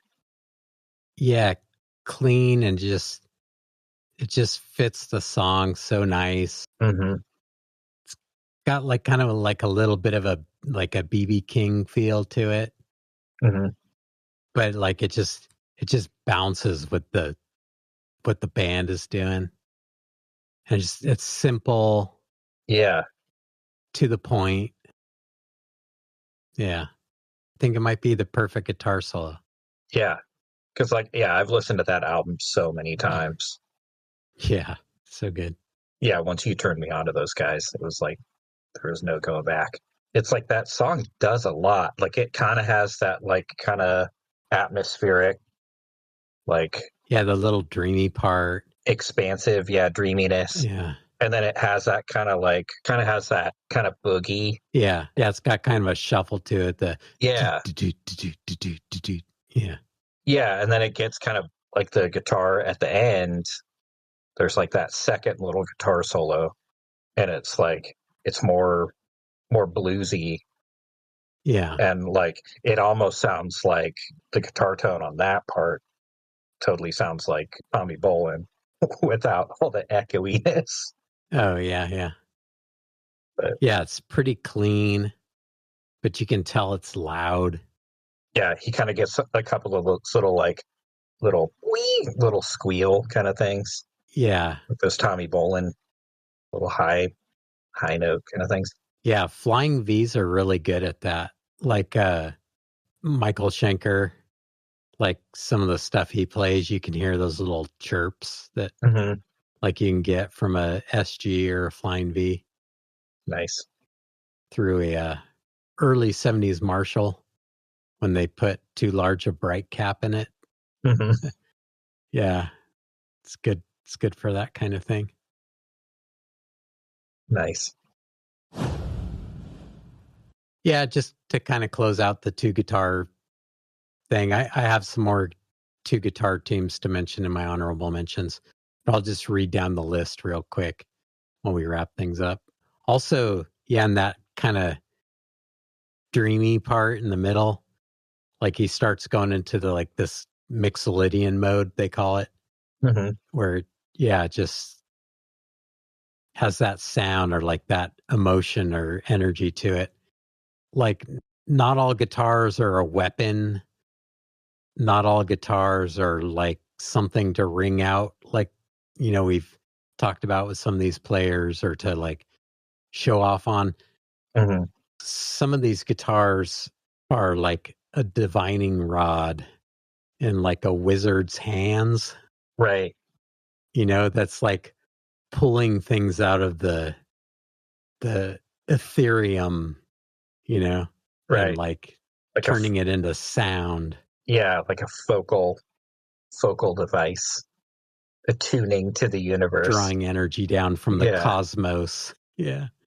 Yeah. So like it just started with that little dreamy part, but like a whole nother thing besides rocking on guitar is like the hippie thing. Mm-hmm. And like some of you might want to tune out now if this isn't your cup of tea. But if it isn't your cup of tea, you should stay and listen, because maybe you'll learn something. Maybe. So you want to give your next pick? Yeah. So this is another non-good guitar player pro tip. If you're at that party and you're in your comfy seat and like you've already pulled Rory Gallagher out of your quiver, fired that arrow, and like the guitar nerd that you're talking to still doesn't like believe you that you know what you're talking about, you can drop this guy's name. Forget exactly how I found out or how I started listening to this era of the band. I think I was going down like a pretty deep, like blues rock rabbit hole. Yeah. Yeah. Like when you when somebody says, "Oh, have you heard these people?" It's like, well, who influenced those guys? Right. Who were their influences? Yeah, and so it was that song Gray Mare, Hmm. and it was like, oh, okay. And so another band for our, what are we calling it? Oh, new versus old. Yeah. New versus old is going to have to be Fleetwood Mac, because after I started listening, like grew up listening to Rumors and later Fleetwood Mac. And so I just thought that's what Fleetwood Mac was. Fantastic band, great singers, incredible songs, drama. Yeah. And then it's like, oh yeah, no, there's the early Fleetwood Mac. And it's like, I used to joke that it's like, yeah, Fleetwood Mac is two of my favorite bands. So getting back to my point, my pro tip, if they still don't believe you and you've already name dropped Rory Gallagher, go, well, then there's Peter Green. Yeah, I want to apologize one more time for not including Green Manalishi in our proto metal episode. Yeah, I think I mentioned it, but I should have just played it as well. it's all right. We can talk about it when we do our Judas Priest episode, Okay. because they do a cover of it, Yeah. a very metal cover of it. Yep. Okay, anyway, without further ado, carrying on from the kind of spooky, atmospheric, expansive sounds from Wishbone Ash. This is Fleetwood Mac. Well, this is Peter Green playing for Fleetwood Mac off the album with the coolest name and spookiest cover. We have the first Black Sabbath album on here, and that is a very spooky album cover. But I think A Pious Bird of Good Omen is a spookier album cover than the first Black Sabbath album, for my money. Anyway, without further ado, this is Fleetwood Mac Albatross.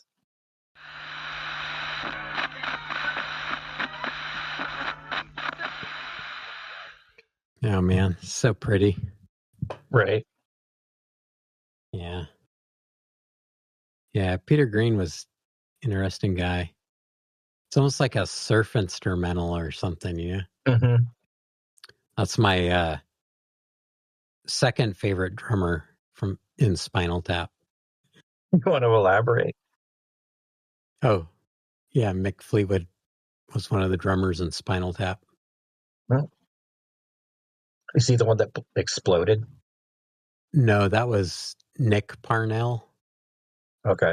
brother of Rick Parnell, who is actually Rick Parnell from Atomic Rooster. Right. Yeah. I think he was like 3 of the 5 drummers in Spinal Tap. Anything else to add about Peter Green? Well, you already mentioned the Greenie, yeah. Yeah, the Les Paul, the legendary Les Paul. Yeah, the legendary thing with his Les Pauls, he took it in to get worked on. And somehow the guy that worked on it put the neck pickup in backwards, or like, well, it was put in backwards, but he also like might have turned the magnet the wrong way. So the neck pickup is out of phase. When you're in the middle position, the neck pickup is out of phase with the bridge pickup. So Peter Green's Les Paul got a sound that nobody else's Les Paul could get. He could get that really glassy, kind of thin, almost Stratocaster-y kind of sound from his Les Paul, because he could get that out of phase thing. And the thing with a Les Paul is it has a volume and tone control for each pickup. So if they are out of phase, you can kind of, by turning one down, you can reduce or increase the amount of phase cancellation between the two of them. But they're never going to be completely canceling each other out, because they're picking up different sections of the string. But anyways, that's way too technical and way too nerdy. But anyways, somebody messed up putting Peter Green's neck pickup back in. And when he got it back, there was a sound that he liked that guitar gets and other Les Pauls don't. Nice. That's why Greenie is arguably one of the most famous Les Pauls. But one of one.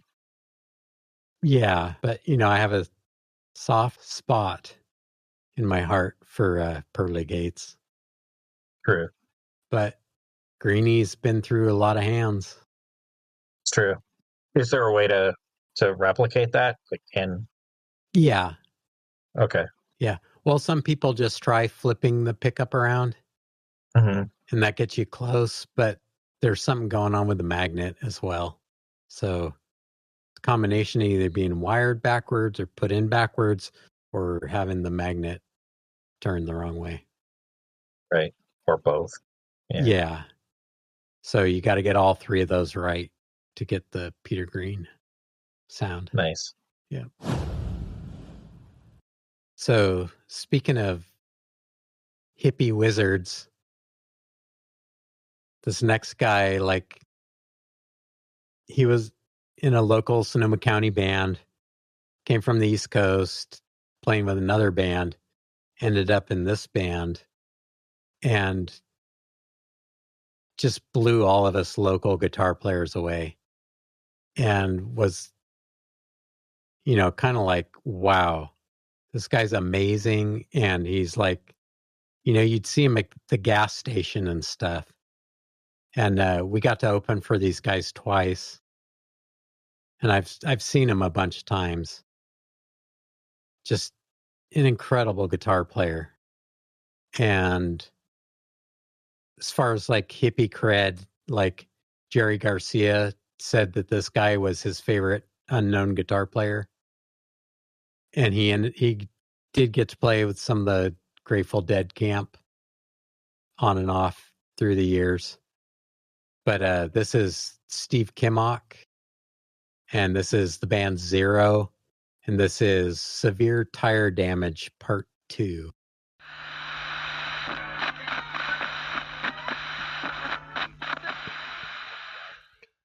Okay. I don't know. Well, what do you think of that one? It's a little out there. It's a little out there. Okay. Do you got your red string out? Well, Steve Kimmock worked a long time at Mesa Boogie. He was one of their quality control guys or customer service guys, I think. So he's playing 2 Mesa Boogies there, but he ended up with a couple Dumbles because people are like, you're an amazing guitar player. If I'm going to sell anybody my Dumble, it's going to be you. So for decades now, he's been playing Dumbles. I think he's got Terry Haggerty from Sunset Champlin's Dumble. I'm not sure where his Dumbles came from, but he's got them and he uses them to full effect. Just his command of the guitar. Okay, and then so he's doing hammer-ons like Eddie Van Halen a little bit. He's playing the spacey, hippie, ethereal stuff, getting feedback with the guitar. He leans his guitar back against the amp to get it to vibrate, right. Feedback like that. But it's so controlled. But the guitar he's playing, it's a Lobu Explorer. So this is the part where you need your red string. Charles Lobu was a guitar builder out of New York City. And he made Gene Simmons' bass that Houston Tice had a mock-up of. Right. And he made 3 or 4 Lobu Explorers. And that's one of them. I think Steve Kimmock has 2 or 3 of them now. Yeah. But they were made for Rick Derringer because Rick Derringer had the rarest Gibson ever made. It's an Explorer, but it has a V headstock on it. And I believe there's only one made like that. And Rick Derringer has that. And it was just too rare and too expensive to go on the road. So he had Charles LeBoux build him more Explorers so Rick Derringer could play Explorers live.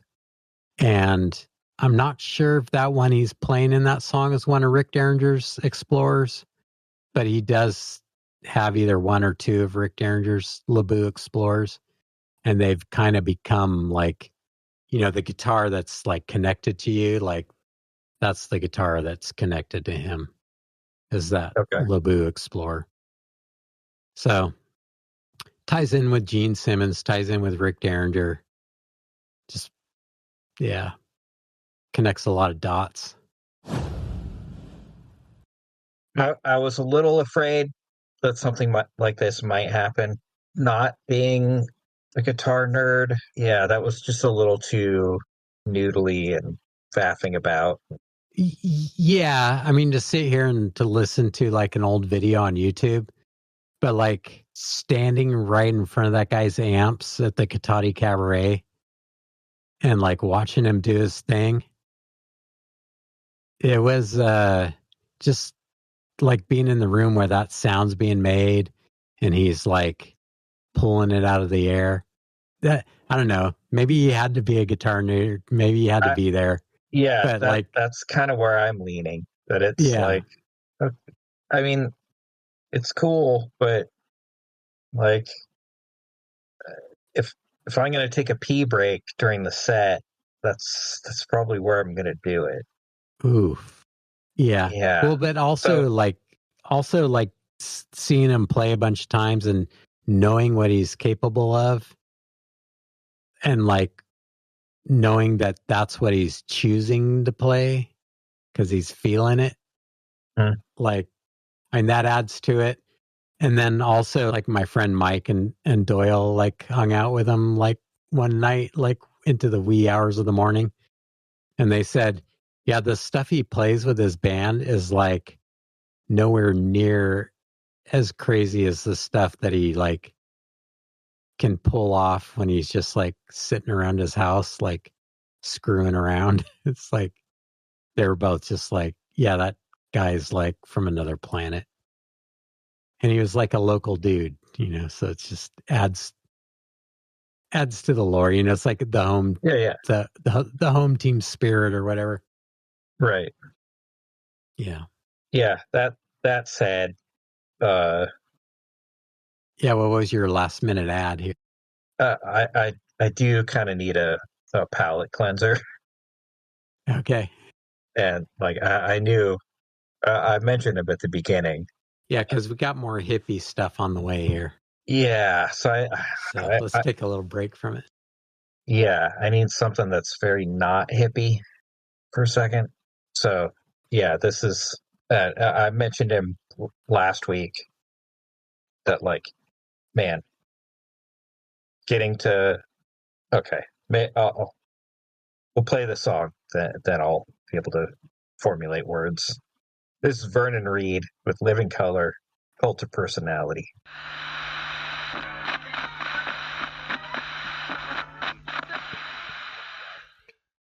Yeah, it's a straight burner.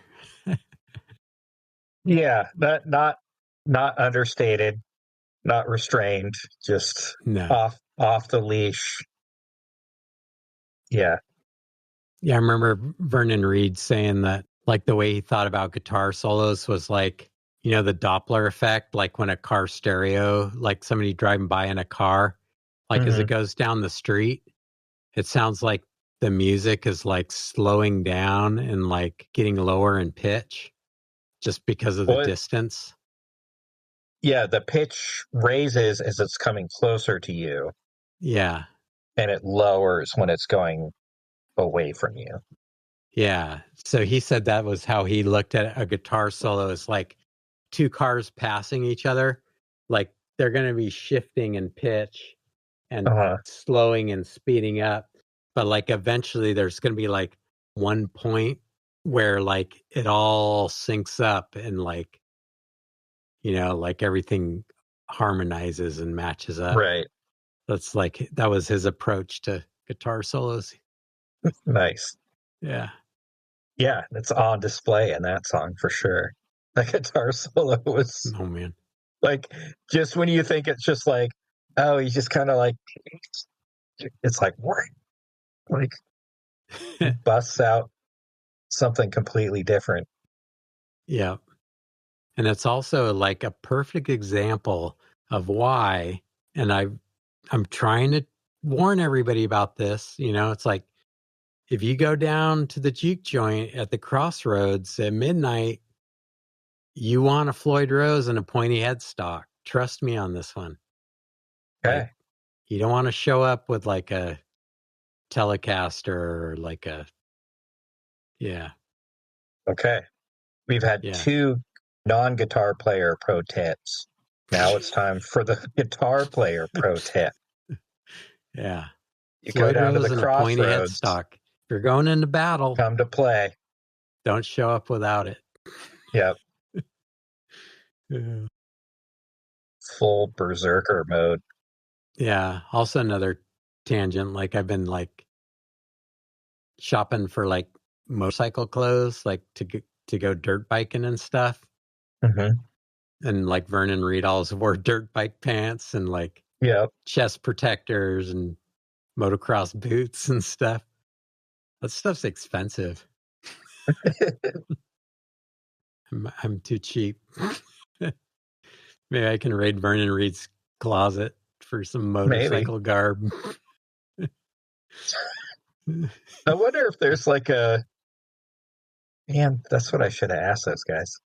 Maybe next time they come around, if they do another meet and greet. Also, I try and swim year round, but it's like, it's too cold now. Like I went swimming the end of October. I went swimming the end of October, but like November, no, it's over. Swim season is over. But my wife was like, well, why don't you get a spring suit or something? So it's like, I need to go hang out with Living Color just so I can like steal a spring suit. Yeah, raid their closet, get a spring suit to keep swimming through the winter and get some motocross clothes. Maybe. Or you just need like a record deal. Because I was just thinking, like, there's this story about Rush finally got a good record deal, and they were in San Francisco. And they went to Chinatown, bought all the silk robes because they're like, we finally have money to blow on stupid stuff. For stuff we think is cool. And the rest is history. Yeah. So I wonder if it was like a similar thing with Living Color, that like they got a record deal and they're like, dude, I've always wanted a decent wetsuit. Now I can write it off on my taxes. Oh man. I've always wanted motocross gear. Yeah, either that or he had a side hustle. Expense. Yeah, either that or he had a side hustle as a professional fighter. And like, so he would wear a spring suit while he sang so he could make weight. Oh yeah, just throwing some theories out there. Trying to sweat it up. Yeah. I just had a thought as I was on break, and I don't know, cult of personalities kind of fitting, because like it's timely. Yes. Like thinking about like Chuck Berry, Jimi Hendrix,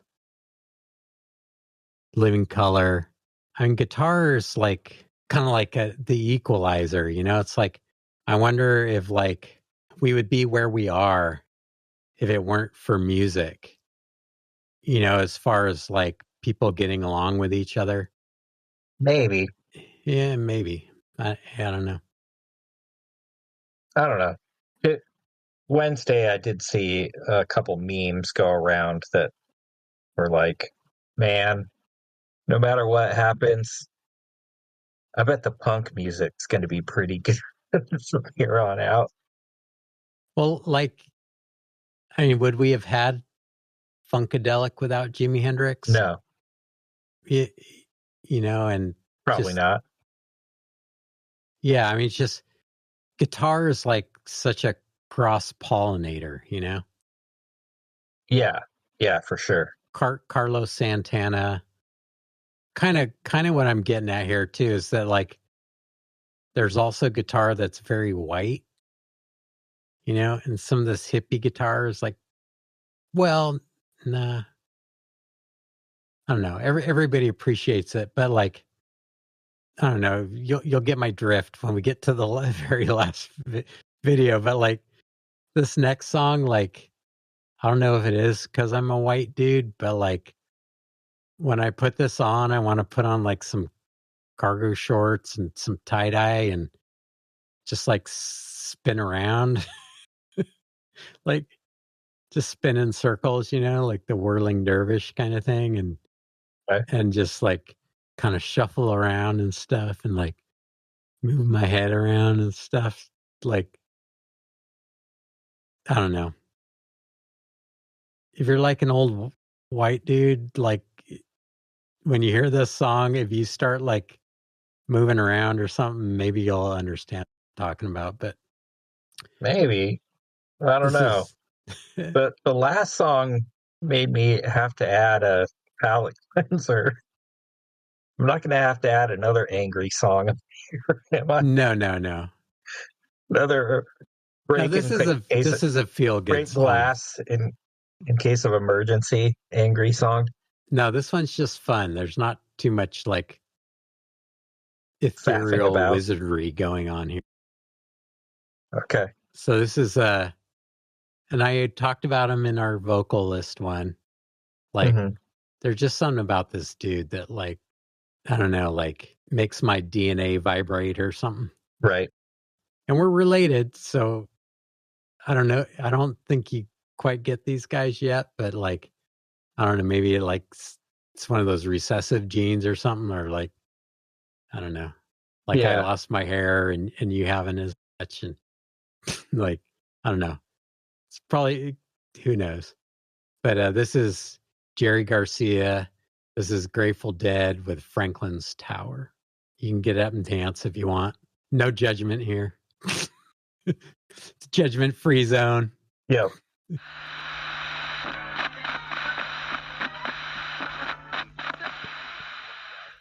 Yeah, I don't know what it is about those guys. It just I don't know. Just reminds me of like a summer day in the redwoods at the Russian River or something. You know, just relaxing, Northern California style, hanging out with friends. Yeah. Might be the age gap. Might be the age gap.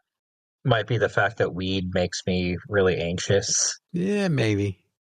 Yeah. It does the same to me too. But I know. yeah. Oh, and also rest in peace, Phil Lesh. We just lost him. Yeah. The end of October. Love the way that guy plays bass. Talk more about him in the future. Yep. Yeah, that song, just the rhythm of it, you know, and like the chord changes, like the din din din din din din din din. I don't know. It's just so I don't know, so happy or something. Yeah, I could see that. Yeah, I just love Jerry Garcia. I don't know why. It's like a big teddy bear. So later on, John Mayer played with the Grateful Dead and Friends, like on their last few tours that they did. Like he took Jerry's seat and kind of went down the Jerry rabbit hole, tried to hold down that part. And he's not Jerry. Right. Nobody's Jerry. But there's this skit that kind of relates to everything I've been talking about. Yeah, it's from the Dave Chappelle show. What Makes White People Dance? Featuring John Mayer and Questlove.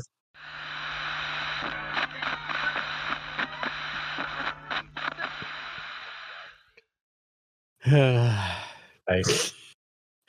Anyways, yeah. Keep dancing, everybody. Yeah, so would that make like sort of fusion-y, Carlos Santana-y kind of music, like the most universal music that has like really fantastic drumming, electric guitar, electric piano? Well, Not until And then- you add what's his name? It doesn't become truly universal until you add Rob Thomas singing over it. No, No.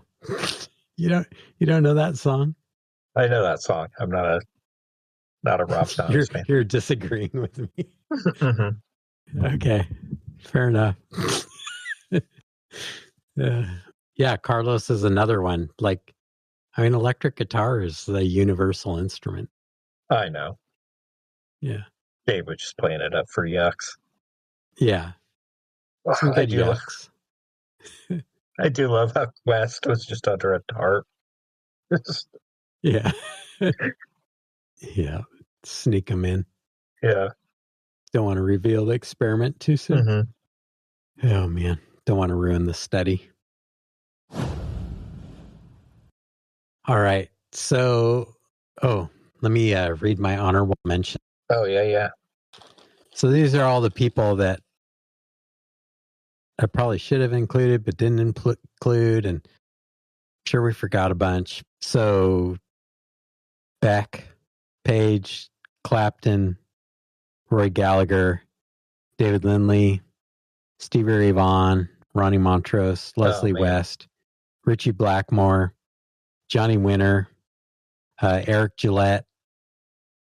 A lot of people don't know who he is, but amazing guitar player and singer.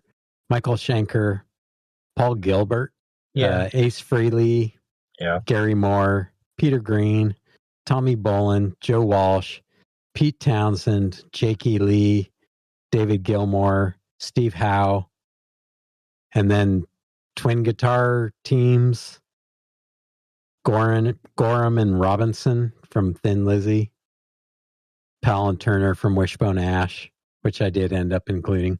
Okay. Murray and Smith from Maiden, Rosington and Collins, Leonard Skinnard, and Van Zant and Carlisi, 38 special. And nice. Yeah, I'm sure I'm forgetting others, but just like off the top of my head, it's like those were like honorable mentions. I did have Jeff Beck on there, and you did include Beck. Tommy Bolin, same thing. Yeah, Tommy Bolin. Peter I Green. I would have no problem seeing Jeff Beck on Mount Rushmore. And when you played Tony Iommi, it's like thinking about guitar today and like groundbreaking and like what makes guitar awesome. It's like I could see Tony Iommi up there. Right. With his cool little round glasses. Yeah. And his mustache and stuff. Mm-hmm. His cool little like mini fro. Yeah. And I think we both kind of already settled on Angus and Malcolm being up there. Okay. So here's where I'm at, and here's kind of my half joke.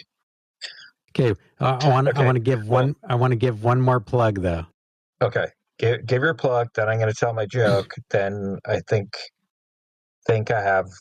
Okay, so I'm kind of spelling out who I can see up there, but I would love to see Billy Gibbons' beard in stone. Oh, true. So that's kind of my plug. I can see Beck.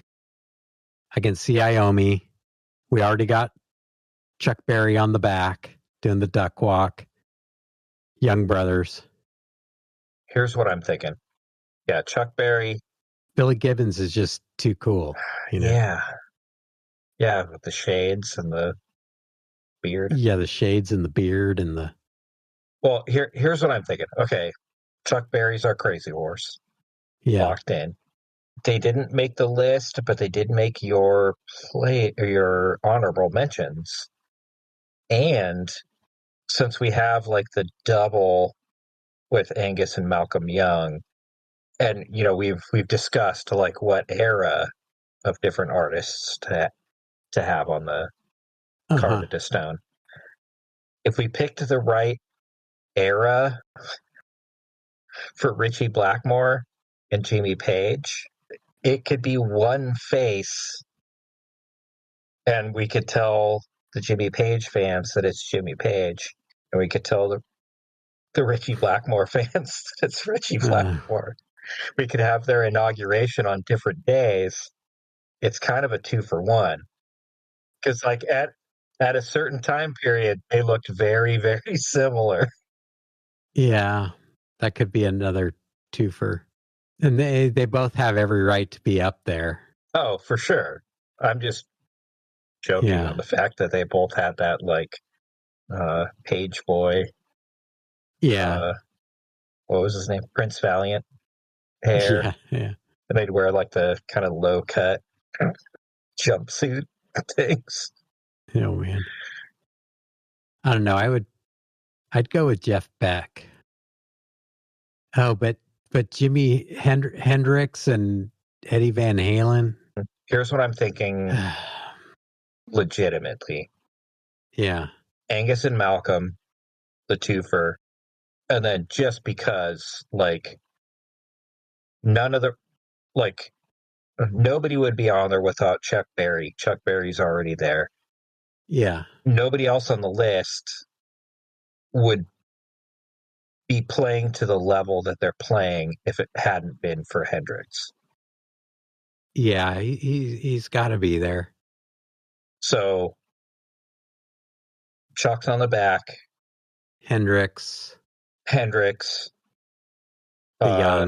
Youngs.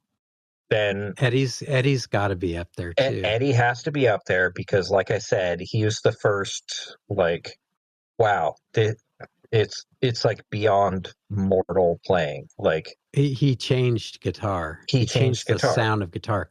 They put an Eddie Van Halen solo and beat it.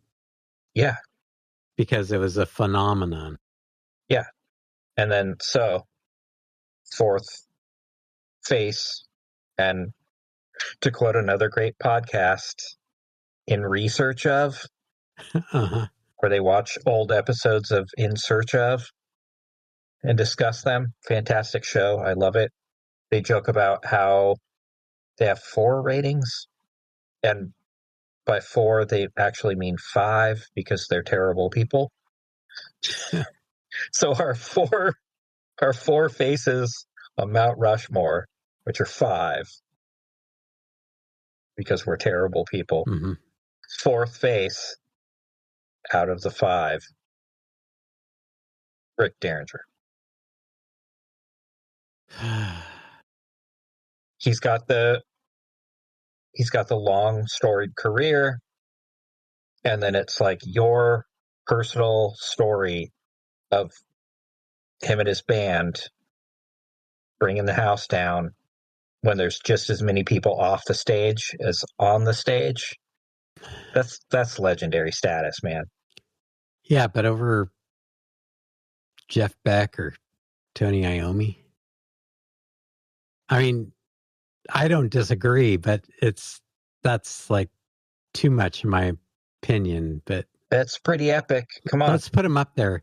He can be our Grimmy, of this episode. Like, just a gimme, like, to make people upset, but that we can totally sleep good at night knowing we put him up there. Yeah.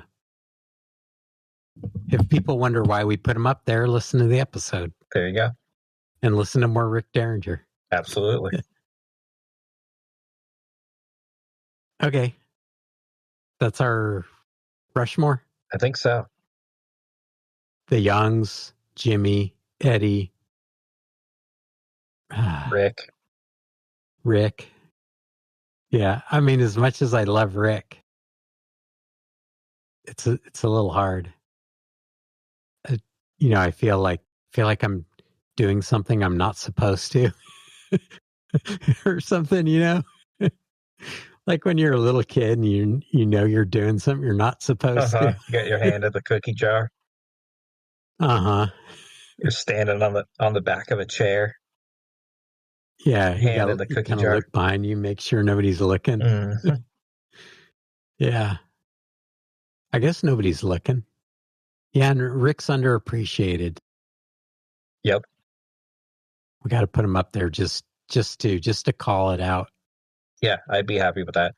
Okay. Because there, no disrespect to Jeff Beck. Yeah, or anybody else on the list. Yeah, if somebody was watching, I'd put Jeff Beck up there. I'd put Tony Iommi up there. If we forgot about the Youngs, which we wouldn't do. No.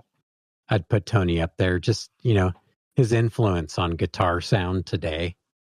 It's like, you can't. Oh, yeah. Can't, undeniable. Yeah.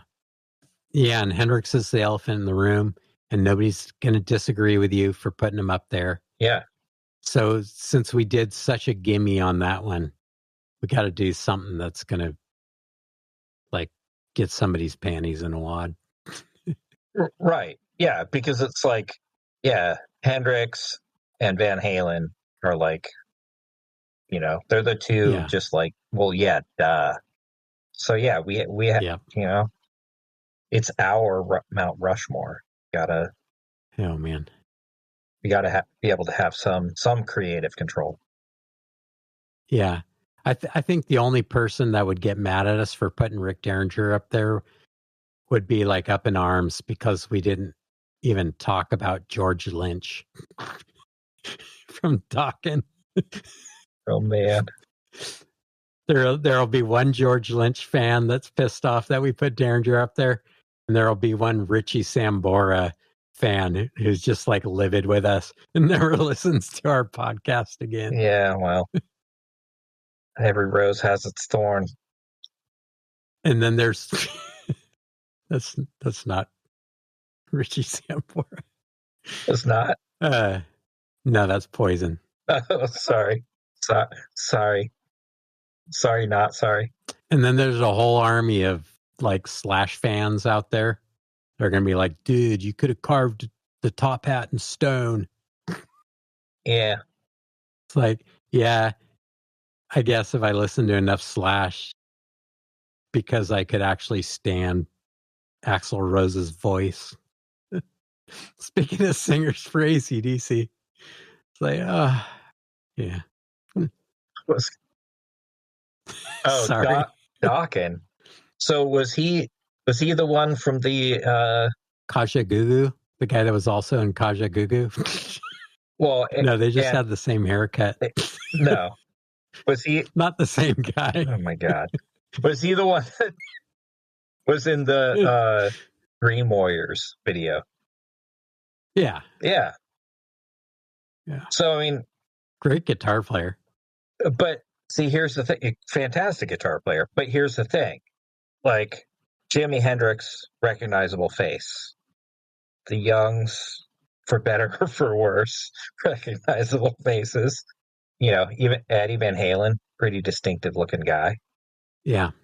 Rick Derringer might be the only, kind of average Joe on there. We could put the young McCoy's Rick Derringer on there too. That's true. Yeah, dude from Dokken.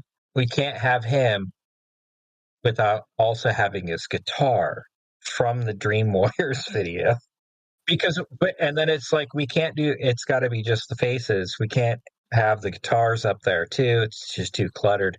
Right. And it's like, we can't have dude from Dokken unless we have the Dream Warriors guitar, because the body the skeleton guitar. It's not just a skeleton guitar. The body of the guitar is a skeleton playing a skeleton guitar. It's incredible. There's a writing term called hat on a hat. Where it's like unnecessary, not even extravagance, just like, and not really redundant, just like unnecessary. Like, you don't need to do that. It's a hat on top of another hat. Like, that guitar is like the inverse of hat on a hat. Yeah. It's like, well, we could make this guitar, you're going to be in this video with Freddy Krueger. We could make your guitar like look like it's a skeleton. Well, yeah, but could you make the skeleton also playing a guitar that's made out of a skeleton? Oh man. Yeah. Yeah, I think we could do that. That would be awesome. Yeah, it's like one of those images that like just keeps repeating in on itself. Yeah, exactly. Yeah, if I was going to include any 80s metal guitar dude on there, it'd be Jakey Lee. Like, I don't love the albums that he did with Ozzy. I mean, they're okay. Oh, yeah. But listen to the isolated guitar track of Bark at the Moon Mm-hmm. and listen to his playing. Like, listen how clean and tight his picking is. And like just how it's impeccable. Listen to the isolated guitar track from Bark at the Moon. Jakey Lee was amazing. We can't bring up 80s heavy metal guitar players and Ozzy's solo career without mentioning Randy Rhoads. Like I would be listening to this Right. podcast and being like, why the hell didn't you guys talk about Randy Rhoads? He could and should be on the list. He could easily be on Mount Rushmore. These are our favorites. I loved Randy's playing, but I loved Insane. yeah, Absolutely insane. but this is just my opinion. Don't kill me. His guitar tone was a little too ice picky for me compared to Eddie's like oozy organic brown sound. Mm-hmm. And his like is a little too strident compared to Eddie's like boogie swing. That's kind of what I liked about it, because it's like he had to kind of be anti Iommi. He couldn't be moody. He needed to be something different and be punchier and ice pickier. Yeah, and he was super talented, and he helped to write some great songs. Oh my, holy crap! I mean, the best songs of Ozzy. Yeah, I mean Zach Wilde. I mean, come on, I know. that guy's a monster. Yeah, Yeah, and yeah, I mean, I have total respect for Randy Rhoads, but like for me, like the kids below me in a grade were all Randy Rhoads nuts, mm-hmm. you know, but you know, I love blues rock, you know, I'm a little bit older. Like I'd rather listen to Billy Gibbons than Randy Rhoads, you know. And see, I'm more to the heavy metal side, so Yeah. it's like, yeah, I can see that. I can see it. That's an oversight on our part. But I mean, he's not. Yeah, I'll just stop there before I get myself in trouble. yeah. Well, and Randy, you know, died tragically young, so like he never had an opportunity to like. I mean, it was a pretty epic way to go. Well, but at the same time, he didn't want to keep doing that. He was done. He was going back to like work at his mom's music school. Right. He wasn't into the rock star thing at all. So even if he lived, we might not have heard much more from Randy Rhoads.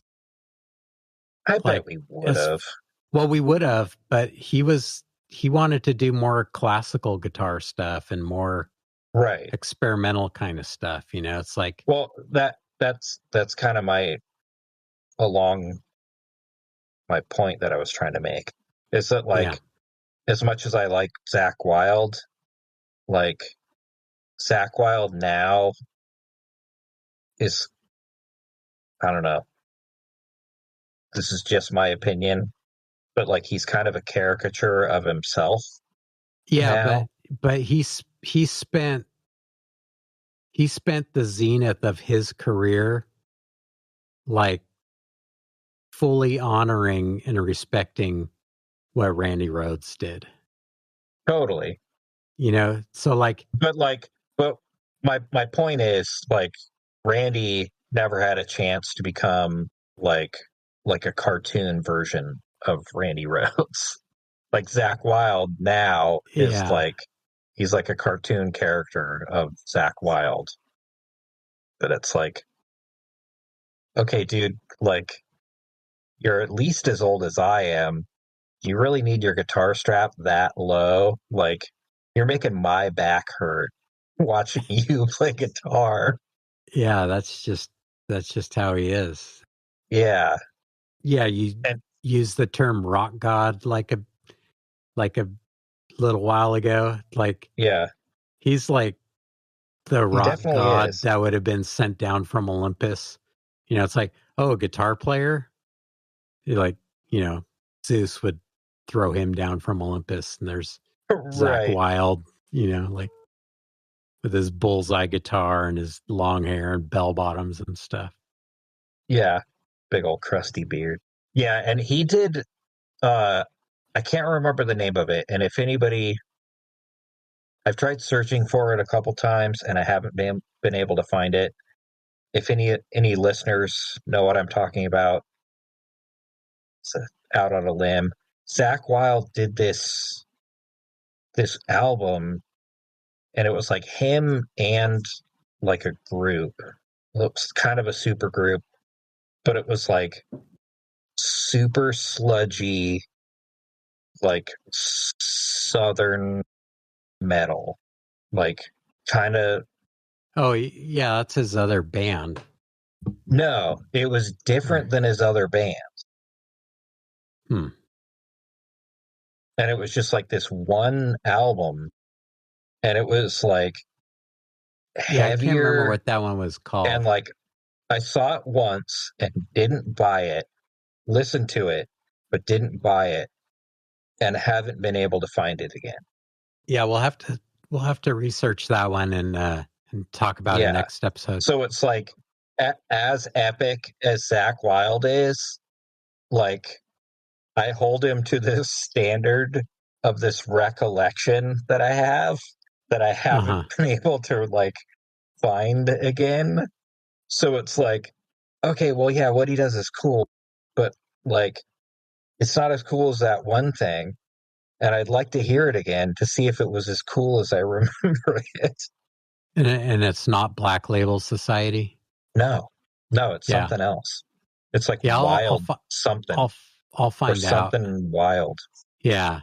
And then he did, like, the last tour that I saw him going around on was Zach Sabbath. Yeah. Speaking of leaving Tony Iommi off the mountain. Anyways, apologies. We might have to go find another mountain to carve so we can just put the ones we should have put up. Man. Did I mention Ace Frehley? Yes. Okay, good. Ace is cool. Until I heard Eruption, Ace was my guitar hero. Yeah, you mentioned him then, and you mentioned him on your honorable mentions too. Yeah. And he still does it for me. Some of the bends that he does and his slow vibrato and his cool style. Yep.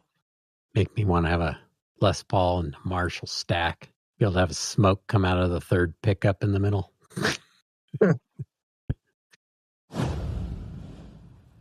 All right. Well, I hope everybody enjoyed this one. And next week, we're going to do the same thing with drums. So, like, go to the gym and spend some time on the punching bag to, like, get this one out of your system. Because next week, we're going to tear into drummers. And Yep. if you got anybody you need to mention or that you would nominate, shoot us an email.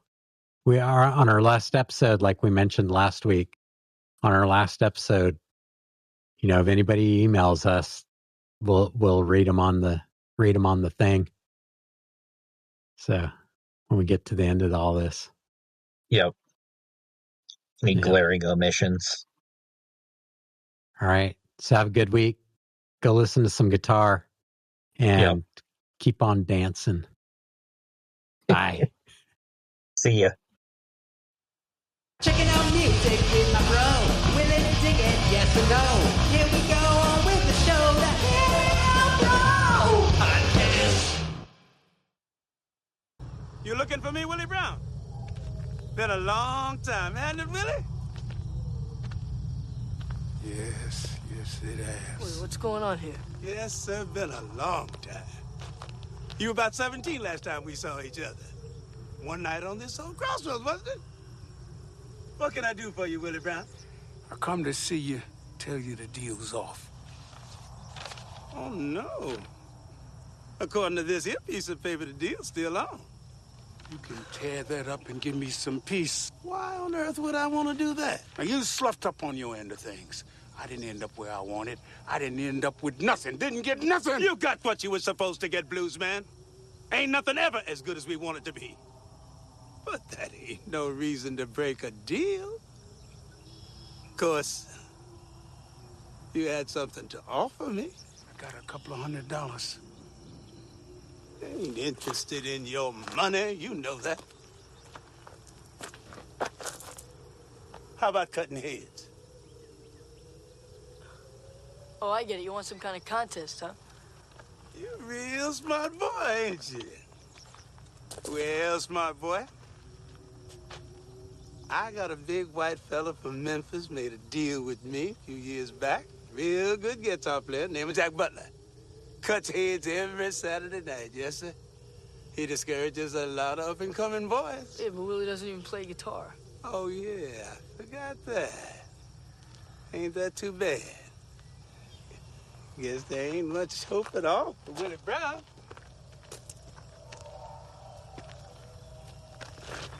Unless you might want to sit in for him.